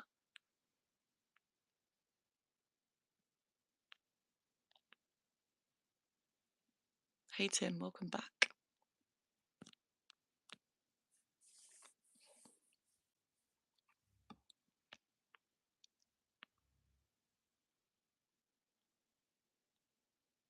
I love when you said choosing better relationships. That's powerful. Yes, absolutely. It's like also it's like remember that your energy is very your energy and your focus is extremely valuable. Start to like cultivate this relationship with your own energy, like realizing that your energy is so powerful. Who you are putting your energy on, where you are spending your precious attention is going to impact your life so much.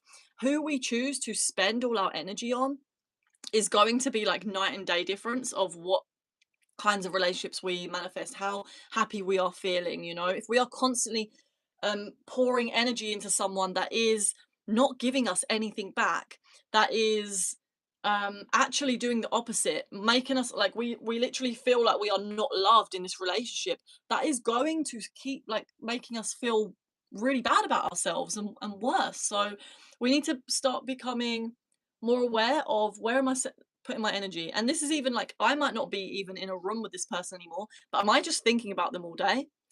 I'm still spending my energy on that person. So we need to start unplugging. If this relationship is not in our if this relationship is I forgot what I was gonna say. Basically we just need to be very careful where we spend our energy, and it doesn't always mean that like completely cutting someone off. It might just mean that we don't allow them access to our energy field, or that we don't allow them access to our precious energy anymore as much.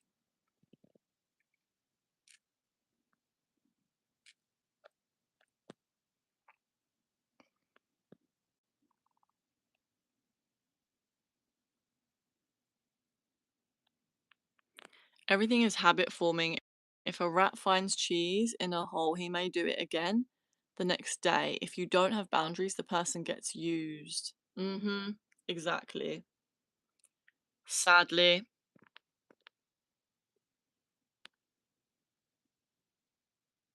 And sometimes we don't. I don't know. It is. Yeah, exactly.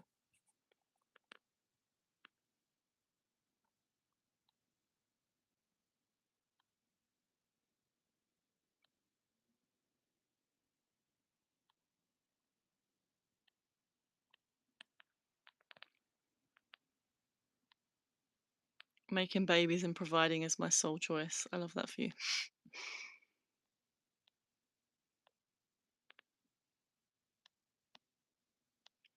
Is communication a good thing in a relationship? Kurt Good. You know, everything in life is a relationship. You have the relationship to yourself. Life is relationships, right? So you have the relationship to yourself, you have your relationship to God, you have your relationship to the earth, you have your relationship to your family, your friends, you have your relationship to your job, you have your relationship to your body, you have your relationship to your diet. Everything's a relationship. And your question of is communication a good thing in a relationship? Of course it is. Communication is everything. But also, we communicate energetically. It's not just about verbal communication. You could say something to someone, but the energy behind it might actually contradict what you're saying. If you're not saying something from a place of love, you could be saying a loving sentence in a violent way, you know, energetically. And as I said, we are all communicating with each other all the time, energetically, telepathically. That's what it is. It's telepathic communication is just the communication of our uh, thoughts and the psychic realms that are all of our, we have a collective unconscious. And so when you think about someone, they that thought goes into their energy field, and whether they are consciously aware of it or not, if you're thinking harmful thoughts about someone else, it will enter into their energy field, and they can start to um have negative thoughts about themselves and not know that that's coming from you. This is why it's so important for us to stay conscious and to be vigilant of what thoughts we are having, because we don't necessarily know where our thoughts are coming from. Like, you can't know where it's coming from. It might be that you're having a negative thought about yourself, or your this thought has come into your field, and you already have a self concept, and so that thought that's come into your field has like basically activated this self concept, because it's like they're a frequency match. And so this is what happens in our relationships, is like we are attracting people that are activating certain beliefs in our energy field. And if we're not consciously aware, we will feed this energy field, and we will keep it alive. Like, sorry, we will feed these negative self concepts, these beliefs that are deeply rooted in our subconscious realms. And we might start to unconsciously reinforce them with our own thoughts, because we've allowed this thought to come into the energy field. We haven't been aware that it's literally all about being present and noticing, observing your thoughts, because then you can, it doesn't really matter where it came from. All that matters is you can ask yourself, is this 100% true in this moment? Like, let me ask myself, is this thought 100% true? Let me question it, and if it's not, bounces back. And it actually does bounce back to the other person, because like I said, when you're thinking harmful thoughts about someone else, this is also a reflection of what you're thinking about yourself. Okay, it's a part of yourself that you haven't actually fully integrated. And so, because when we've fully integrated parts of ourselves, we actually are way more compassionate about other people, about when they are having this they're showing this pattern in their own energy. So I think I'm finished with that sentence. Yes, Kurt, good. William, wow, you're really blowing my mind. I'm gonna call my girl and we're gonna talk about this, and I'm gonna be honest with how I feel. Okay, love. Well, good luck. Best of luck with it. Okay. Um. Can you explain the difference between being and being kind? You said being and being kind. Did you mean being nice and being kind? Oh, okay, being nice and being kind. Yes, let me explain the difference. Okay, being nice is, well, obviously there's levels to explaining these words because sometimes, some people are saying like, "Oh, this person's really nice." It doesn't necessarily mean that what I'm saying, but what we're actually talking about is the difference between being a people pleaser and being kind. When we are just being nice or being a people pleaser, we're actually it's a self-sacrificing act. You are trying to put someone else's needs above yours, okay? Whereas when you're kind, you are acting in alignment with both your needs and the other person's needs. And so you might be firm in your communication, you might be very clear, you might be very precise. And so it's not exactly nice because you're not like being all like nicey nice to the person. You might just be straight up, sharp, but you're still kind.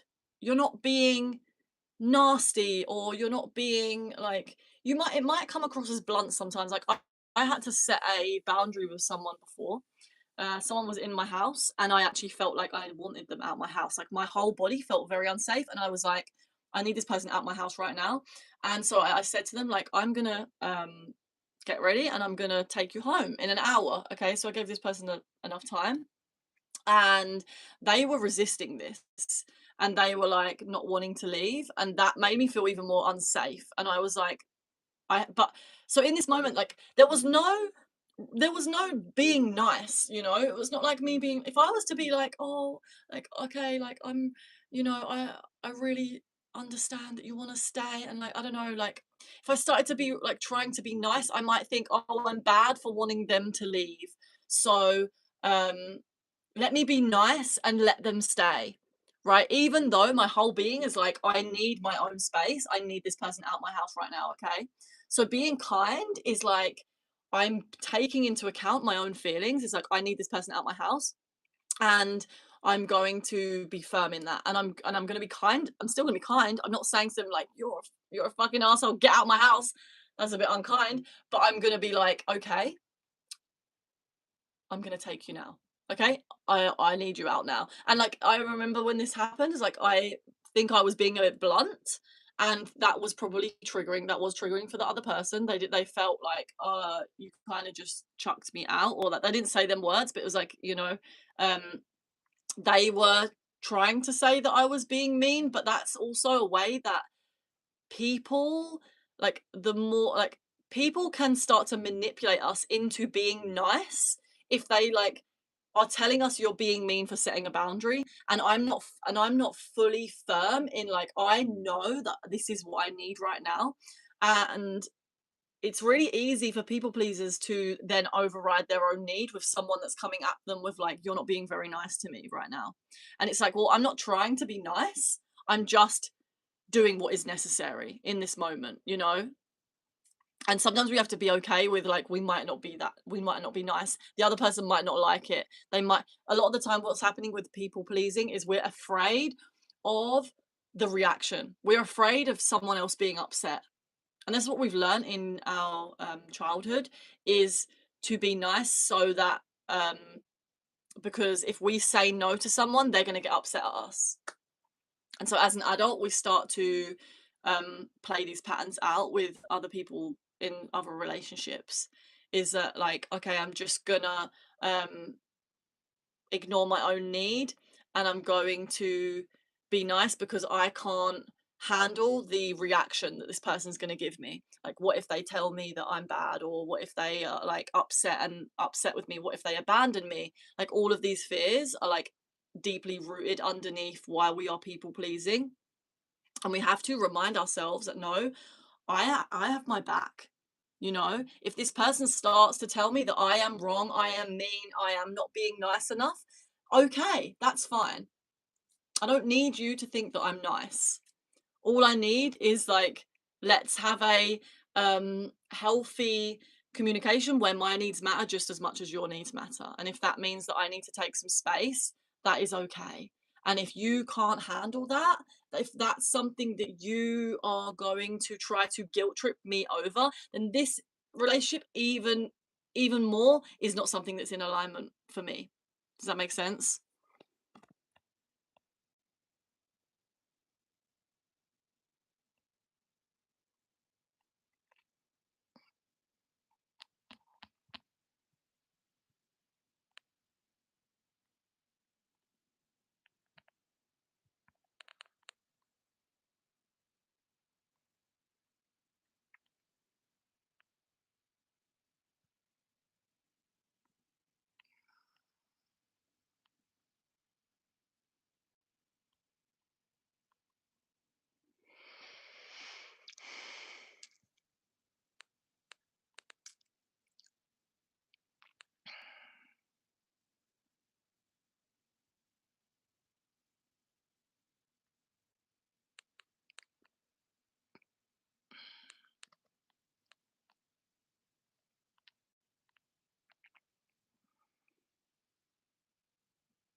Thank you. I'm just reading up from some of the comments. Thank you. I want to say this name, New XP. New XP. Thank you for your kind words. Appreciate it, receiving it. Thank you, Tim, for modding. My dog and I can read each other's thoughts. Yes, I love that. Dogs are very spiritual, energetic beings. I love them.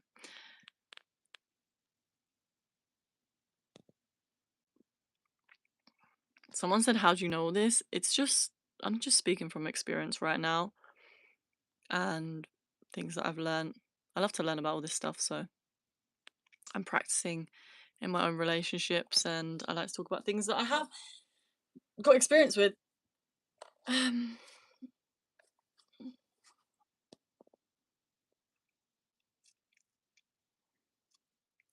yes, the collective unconscious has all the pain beliefs that bounce around. There's a collective ego, and that collective ego, um, we're all interacting with the collective ego all the time, and our ego is like activated when the ego in someone else is being activated. And so it's the same with love and our soul and our higher self. We can activate that in each other as well by being conscious. It's just that the ego tends to have a much stronger grip. And so we have to be extra vigilant and extra conscious when we are just existing, honestly. Amy, is love getting along together without fighting or hurting one another and be faithful to each other?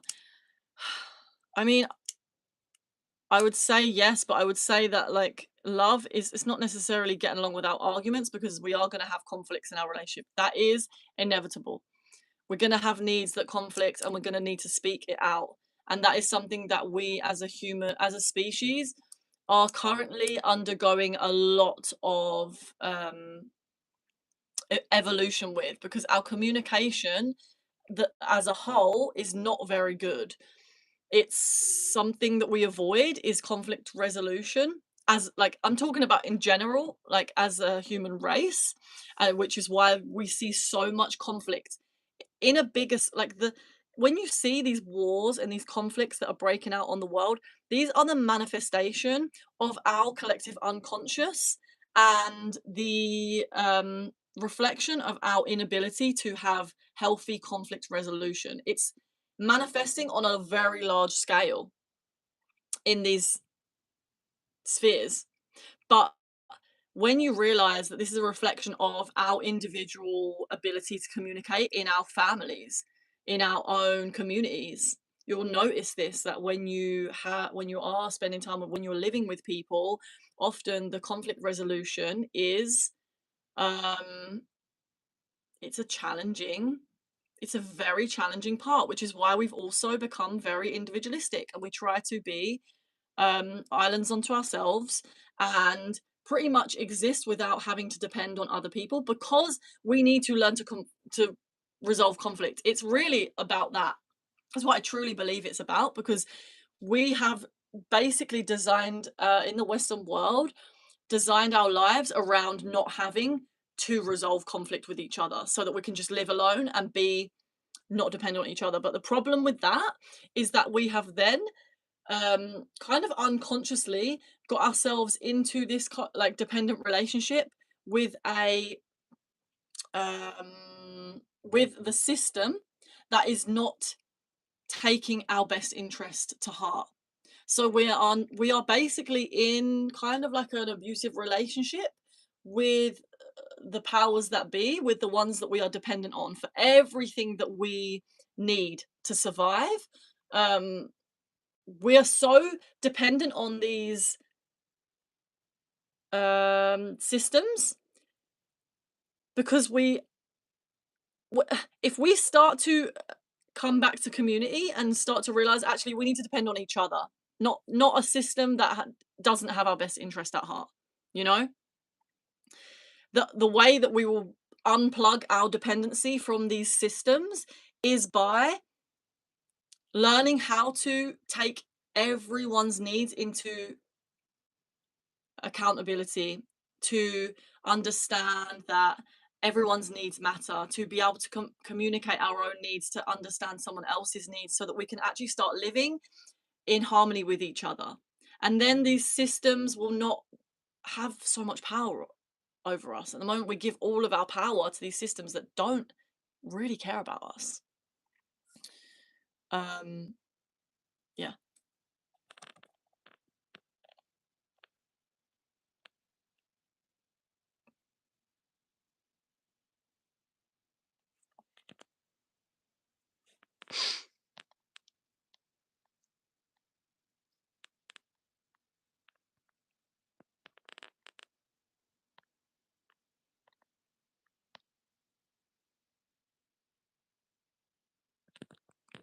Yeah, so Flowers that says, I truly relate to that. It's sad that boundaries are seen as being mean, but sometimes you have to do it anyway. Yeah, you do. And the ones that like understand, like I just think that if I set a boundary with someone and they then tell me that I'm mean, like that is a form of manipulation, guys. And if you are unconscious, you will allow that yourself to be like manipulated into that. Because what happens is that will then trigger this belief of like, I am mean, and if I'm mean, like I won't be loved. And so we start to um then avoid that. So if we can watch them thoughts coming up, like, oh no, like I'm bad, I'm wrong for setting this boundary, and then like bring our power back to the center, like to this present moment. Okay. It's like, no, because Eckhart Tolle says that a conscious person cannot be manipulated. And understand that if someone is guilt tripping you out of your own needs, out of your boundary, that is manipulation.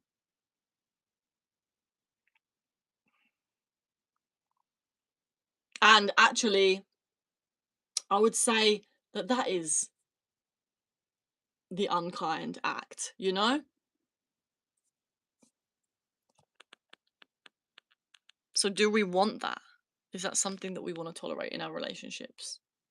That's why I actually have come to this point where I'm like, if someone acts like that, it's like, I don't tolerate this in my relationship. We can have a conversation about it, but if you're going to try to tell me that I am bad or wrong or mean for having a boundary, like something I don't tolerate, and we can't have a relationship if it's gonna be like that, you know?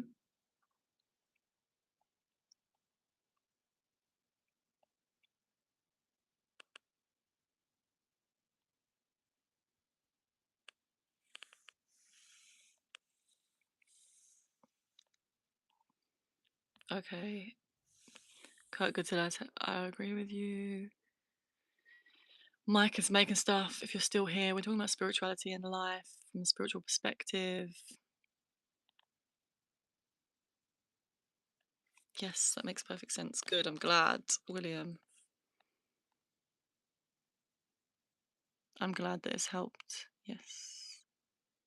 You're shaped like an alien. Maybe I am.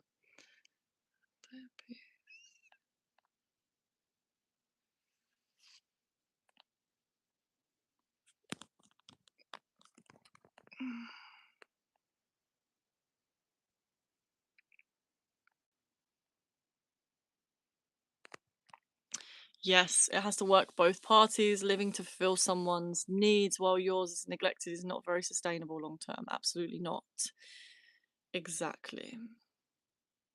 Healing with Mama Love. Hey, my love. So good to see you.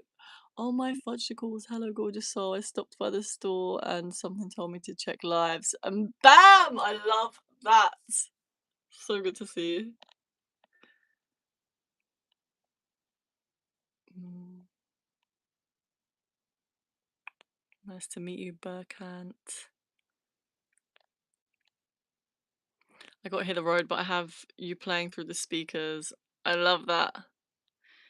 I do 4x4 breathing, 4 count of deep inhale, pause, exhale, pause, and repeat. I invented it. It's free. 4 count of deep inhale, pause, exhale, pause, and repeat.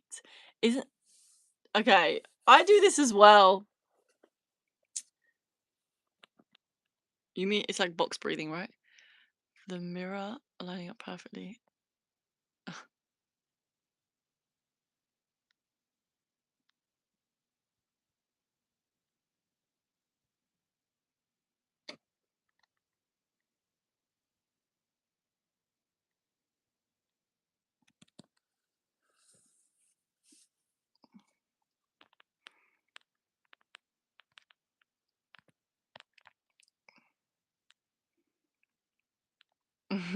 You look like my aunt. Amy, are you living in a yurt? No, I'm not living in a yurt. I already said this like 3 times on this live. I turned this shed into my YouTube studio, guys. I say YouTube studio, it's my dance studio, it's my YouTube studio, it's my creative studio, it's my office, it's my chill space, it's my meditation space. It's just my sacred space.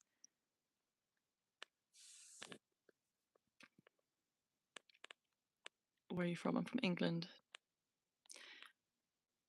I feel like this is a one-sided conversation. What do you mean by that?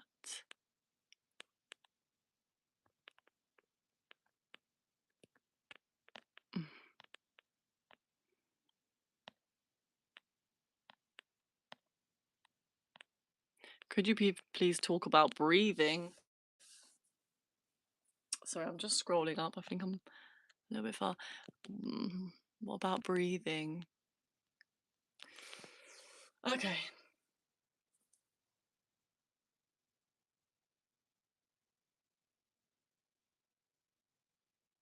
If anything comes to me about breathing, I'll talk about it. But is there anything specific you want to talk about breathing? Okay, flower stat. You said it's really difficult for you to set boundaries. Honestly, keep praying. Ask the universe to help you to set boundaries. And also, please, if you like reading, look into non-violent communication. It's a really, really good thing to learn if you're not good at boundaries. It's saved me so much. I learned how to do non-violent communication, and I honestly feel like it has changed my whole life. And it's not just in romantic relationships; it's in business. It's all relationships. It's so useful.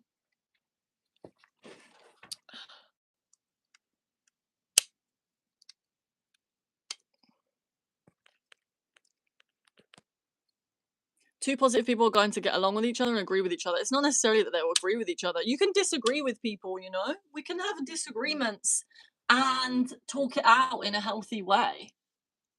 We're not all the same, so.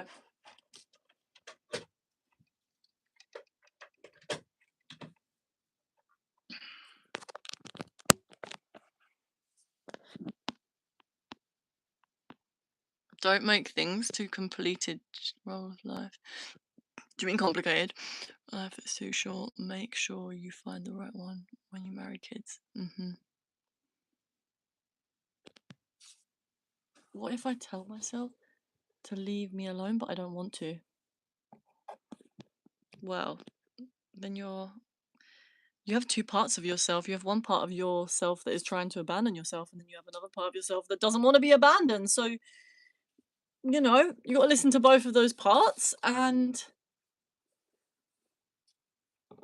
you can't leave yourself alone.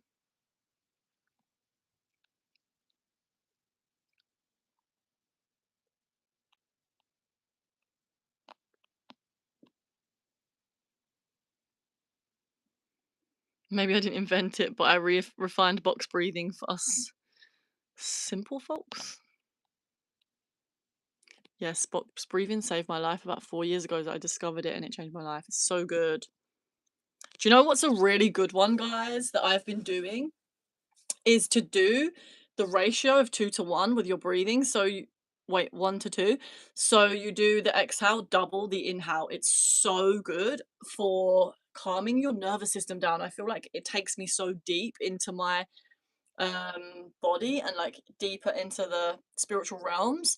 It's like you do an in breath for 4, you can hold for 7, and then exhale for 8. That's what I learned in yoga, but you can also just do like breathe in for 5, breathe out for 10. Try that. So good.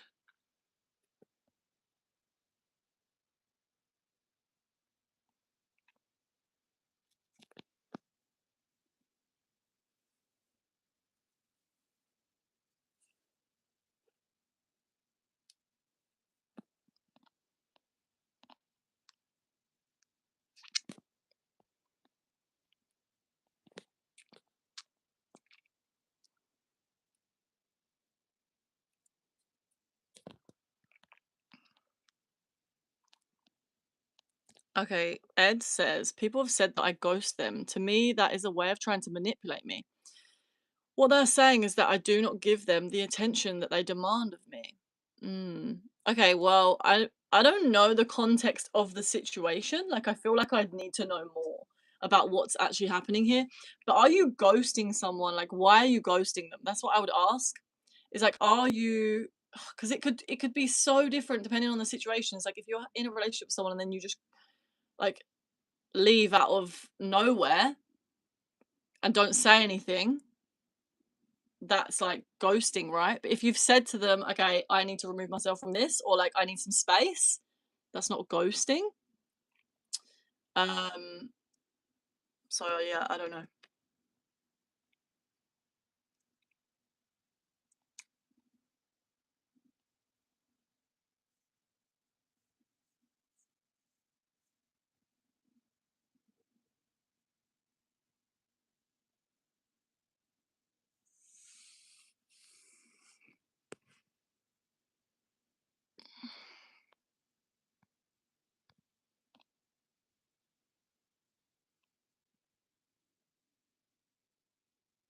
Yes, Taha, it's good to breathe from your nose rather than breathing from your mouth because it sags your whole bone structure. Yes, I read that in that book, Breathe, as well. Nonviolent communication. Yes, definitely read into it and let me know how it goes. Thanks for the MVC piece. I struggle with boundaries. Yes, guys. I've read that book. It's such a good book. Like it's one of those books where you want to like read it and then practice it and then go back to it and like keep practicing and reading because it's such a good way to communicate without like you can like do this communication and then like trust that you've said the right thing or like you've said it in a very clean way. And that's like the best thing is when you know you've communicated something in a very clean way and you're not like you haven't over explained, you haven't said anything that was unnecessary, you haven't said anything out of emotion, like something that you regret. It's like, and I've noticed from learning non-violent communication as well, is like I will take my time to communicate with someone. Like we don't have to rush into telling someone something right now. I do believe that resolving conflict as quick as possible is important because it's like we want to resolve the conflicts in our relationships if it's doable. Like I was saying before, sometimes certain relationships you've realized you can't get vulnerable with this person. It's not emotionally safe to do so. um but for our like more healthier relationships, having the conflict resolved as quick as possible is important, but for me, it's like I still want to give myself that time to process exactly how I'm feeling, and I will like make it my priority to like process that, write it all out, and then um uh filter how I'm feeling into a uh what is necessary, what is the necessary parts that I need to explain, right? Like for example, how I'm feeling emotionally, what I need, what this situation is bringing up for me in terms of like this is how I feel and this is what I'm thinking, right? And this is what I need in order to feel better. That's like the bare bones of it, and like we can, if we stick to that without going into all this unnecessary like bullshit that just creates more like confusion, it's so much better.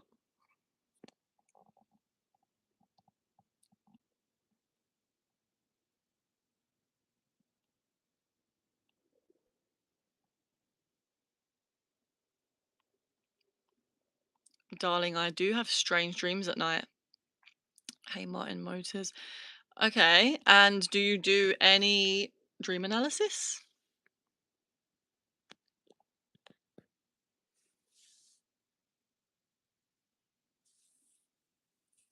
Thank you, Taha, for your breathing recommendations. I like the shed. Yay!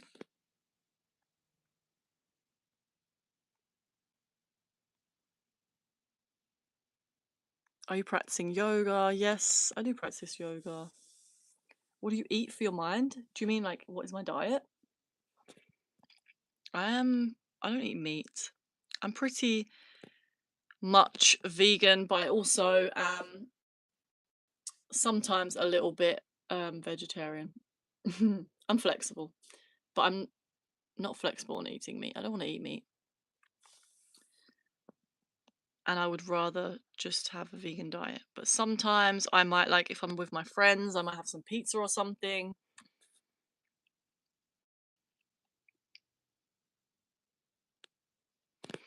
Amy, what if you're in a relationship and the other person is cheating on you? What do you mean, what if? Like, what would I do? I think that trust is like one of the most important things in a relationship. So, cheating is, to me, a very, it's a betrayal. If the person is like going behind your back and not telling you about things, that's going to create such a void in the relationship.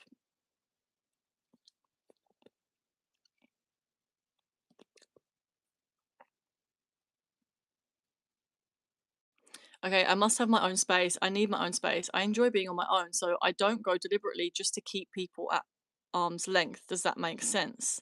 I don't go deliberately. Okay, so is it more that like you might not reply to someone and then they think that you're ghosting them? Is it that you're thinking you're going to respond to them in like a week or something? Do you have a hard time telling someone I need my own space? Because sometimes that could help. It's like if you can notice if someone's telling you they're ghosting, it might be for them that they need more consistency.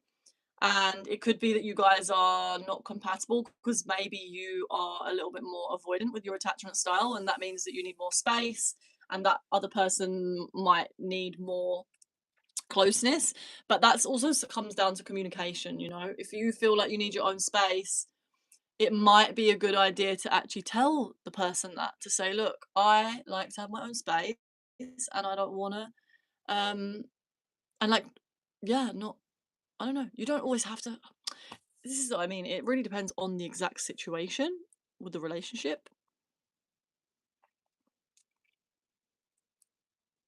But I do get what you're saying, is like if if you're taking your own space and you're not replying, like that is ultimately down to you, you know. We're not forced to reply to everything, and there's, I don't know, sometimes it is just okay not to, but it also depends on the relationship with the person, and like yeah.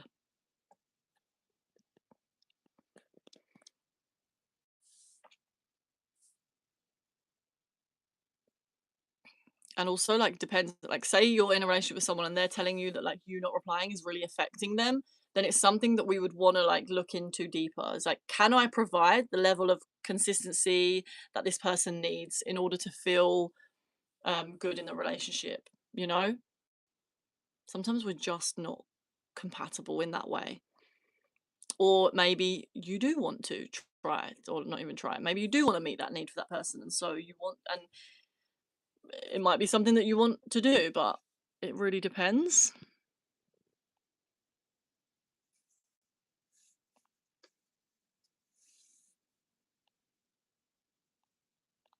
I'm glad that you like guys like the shed. Don't over explain, don't say it out of emotion, saying it clean, taking your time. How do you do that with someone who you love, but you feel aren't listening? Okay. Uh, so I feel like this comes down to, you need to remember that you only have control over what you are thinking, what you are saying, and what you decide to do. Like, with the information that you're getting, with how the conversation is going. And you can explain to this person that you think they're not listening, and that you are needing understanding. And this is something that it talks about in non-violent communication, right? Is that often in conversations or these conflict resolutions with people, both people might feel like they're not being heard, or they think that the other person isn't truly listening to them.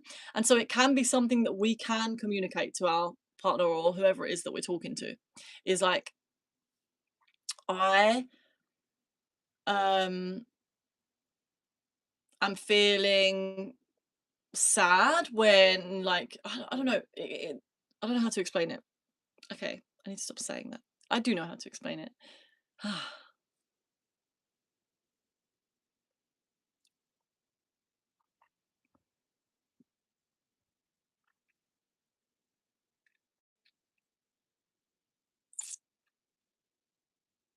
Because it's valid as well. Like, if you notice that someone, if you really don't feel like someone is listening. Okay, I remembered something it says in nonviolent communication, is that if you want someone to meet this need of, like, feel like being understood, you can actually ask them. There's a way to ask them to, can you, like, repeat back to me what I'm saying so that I know that you understand? Because then, then it gives me the opportunity to re-explain if I don't feel like you fully got what I was saying. We can ask people that. I've done this, and I do feel like there's an art to it, because sometimes people might, like, my ex, I used to do this now because I felt like he wasn't listening to me, and I'd be like, could you just, like, repeat back to me what I'm saying? And then he would kind of get a little bit annoyed about that. He didn't really like it. He felt like it was condescending. But that, again, is, like, out of my control. I can only do so much, uh ultimately. And we can try our best to, or we can communicate these things clearly. If you, like you were saying, you feel like you, um I feel like I'm just going to keep repeating myself at this point, so I'm going to stop. But I hope that helped.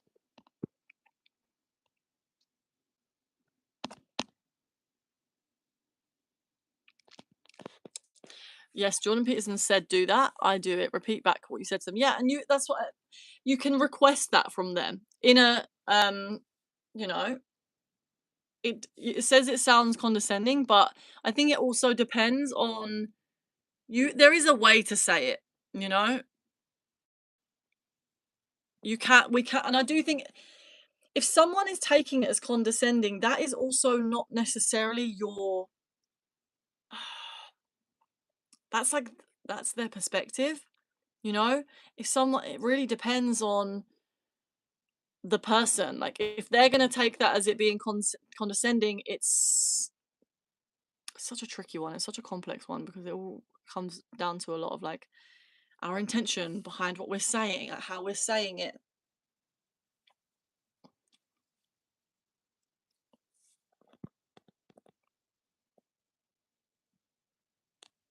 Martin, Amy, thank you for your reply to one of my questions. I'd love to have a one-to-one with you if possible. Send me an email, Martin, and we can definitely chat about it. Hey Shane Carter, welcome. We're talking about life from a spiritual perspective. It's 10:30 though, guys. I feel like time goes so quick when I'm on live. If you guys have been enjoying this live, please do subscribe. If you want to support my channel, that's a great way to support, and by liking this live.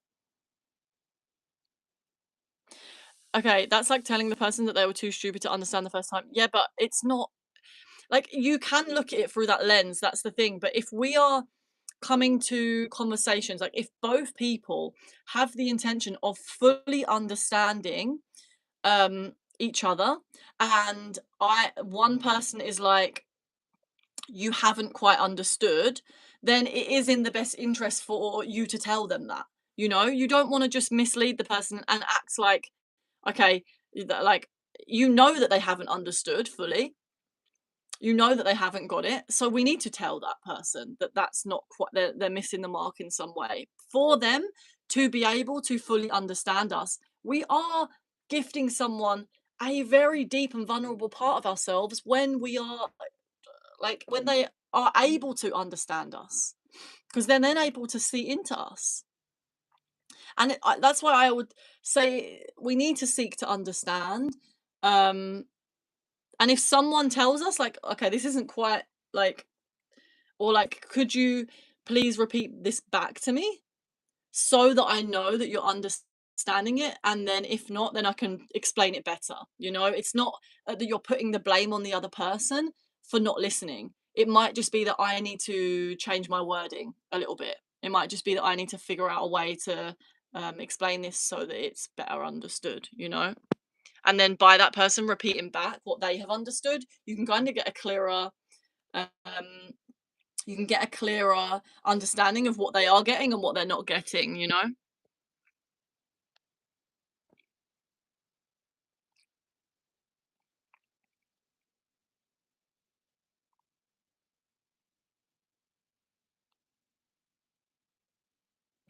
I don't feel very comfortable with being in a big crowd. Is that normal, Amy? Yeah, of course it's normal.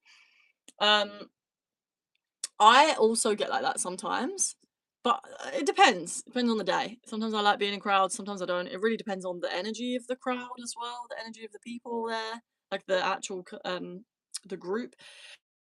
It's also can be quite intense for very sensitive people, and I am would assume that most people in this live are quite sensitive. If you're even able to, like, resonate with these kind of conversations, we tend to be more sensitive beings. So being uncomfortable or getting overwhelmed in big crowds is very normal. Thank you for liking the live. Woke up late. Appreciate it. My email address is hello@amylouisesamp.com. It's in my bio as well on my YouTube profile. I don't want you to go. How does MVC make of that? I'll be back a different day. So,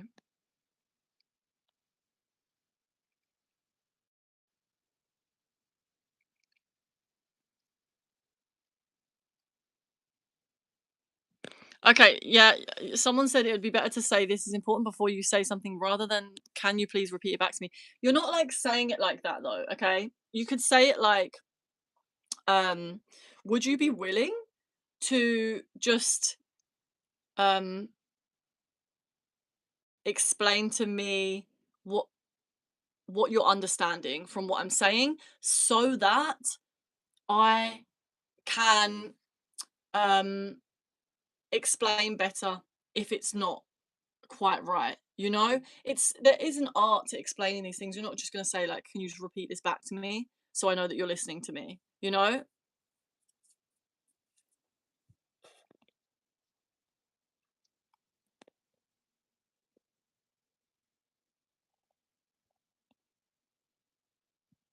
Do you feel you have reached enlightened or realized yourself? I do not feel like I've reached enlightenment. I definitely have not. No.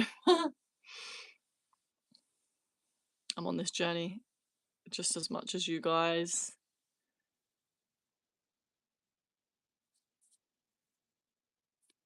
Thank you, Cars the Oak. You too, my love. Okay, I'm gonna go in a second. I'm just reading the last few comments. It depends on the person as to whether it would be condescending to. Yeah, exactly. And it a lot of the time when we're taking these things like personally, it is the ego. So it's like, yes, we it might not be it might be that the person is being condescending, but it's gonna be depending in that's the thing as well, is that if someone's being condescending, it's often coming from it is coming from a deeper rooted need. So this is what it teaches in nonviolent communication is when someone is acting or speaking in a way that is like violent or um they're not being so conscious with what they're saying to you, it's because there's a deeper need that's not being met. And part of non-violent communication is having the skill to not take what they're saying personally and to try to understand the deeper rooted message underneath what they're saying and also help them. Because someone might say, like, let me think of an example. Someone might say to you, for example, you're really annoying. But what the deeper thing is that person is feeling annoyed or irritated. It's not that I am annoying. It's so what I would repeat back to that person if someone says to me, God, you're so annoying, I would say, oh, you're feeling annoyed? Why are you feeling annoyed? And then it's goes back to like you're speaking to the higher self in the person when you do this because you're actually helping them to understand what is going on in their internal system. And so when we gain this skill of like, okay, I don't need to, I'm not then going to go into like, oh my god, how dare you say that I'm annoying. It's like, no, okay, this person's feeling annoyed and I can sense into the deeper reason for why they are expressing these projections out onto me.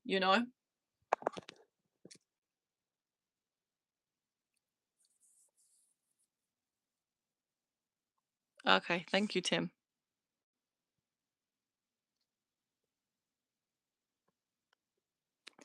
Yes, also, William, because you said I'm going to work on finding the right way to ask someone that question, you could ask ChatGPT. And also, if you read nonviolent communication, there is a whole section in there that explains how to do it skillfully.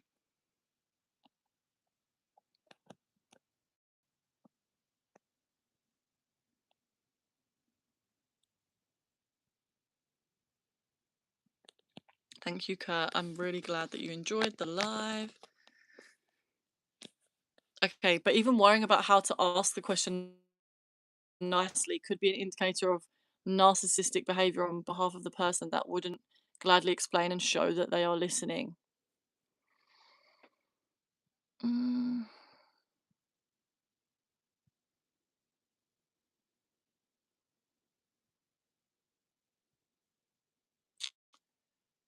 mm. It could be, but like it comes back to let me ask the universe, like, please help me to see the higher self in this person. Because if we're constantly like seeing them as narcissistic, then it will influence our behavior in some way to where we end up speaking probably more to their ego. And we don't want to be doing that. We want to be speaking to like, we want to be drawing out their higher self. Sometimes that's not possible, okay? And it's not in our control, but we want to more like if we can try to see that it is possible that this person, their higher self, can be brought out in this situation, then we're going to be more skillfully saying things in a way that is like trusting that they actually, and this depends on the person, you're going to know, you're going to have the discernment to know, and it might take a little bit longer to really figure that out, but like what can I and can't I do conversationally with this person, and like what is the extent to the communication with this person. You could try these techniques that we're talking about and see if it works with them and see if you can get like a more compassionate response from them. Because at the end of the day, the way like the words that we choose to use and how we're saying things is going to depend on whether we get a defensive response from someone or a compassionate response from someone. And there's certain ways that we can pull out compassionate responses from someone, but it has to come from compassion within ourselves. And then if we're being really compassionate and the other person is like so not even able to be compassionate, they're like completely in their ego, then it's like we need to decide what we're going to do from there for our own peace and our own energy. My supper can't can wait a little bit. Oh, Tim, bless you. I'm gonna go in a second. So, okay, guys, I'm off now. It's quite late and I'm sleepy.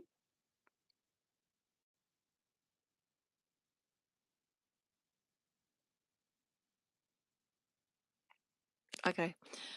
Everybody that was on this live, thank you so much. It was a lovely chat with you guys. I really enjoyed this one, and I'm glad that I came on. I was like kind of umming and ahhing about coming on, and then I was like, I really feel like I want to just come on and hang out with you guys and chat about this stuff. So I'm glad that I did. And I will be back at some point this week, probably for some morning sessions. I like to do prayers in the morning, and I like to, yeah, I'm very spontaneous with my lives, to be honest. But I'll see you guys at this some point this week. I can't I imagine, and have a beautiful evening. May you all receive infinite blessings whilst you sleep, if it is night time, or for your day, and may you all have a beautiful day, and yeah, stay present. Know that you are infinitely loved, and I'll see you guys soon. Peace, namaste, have a beautiful day.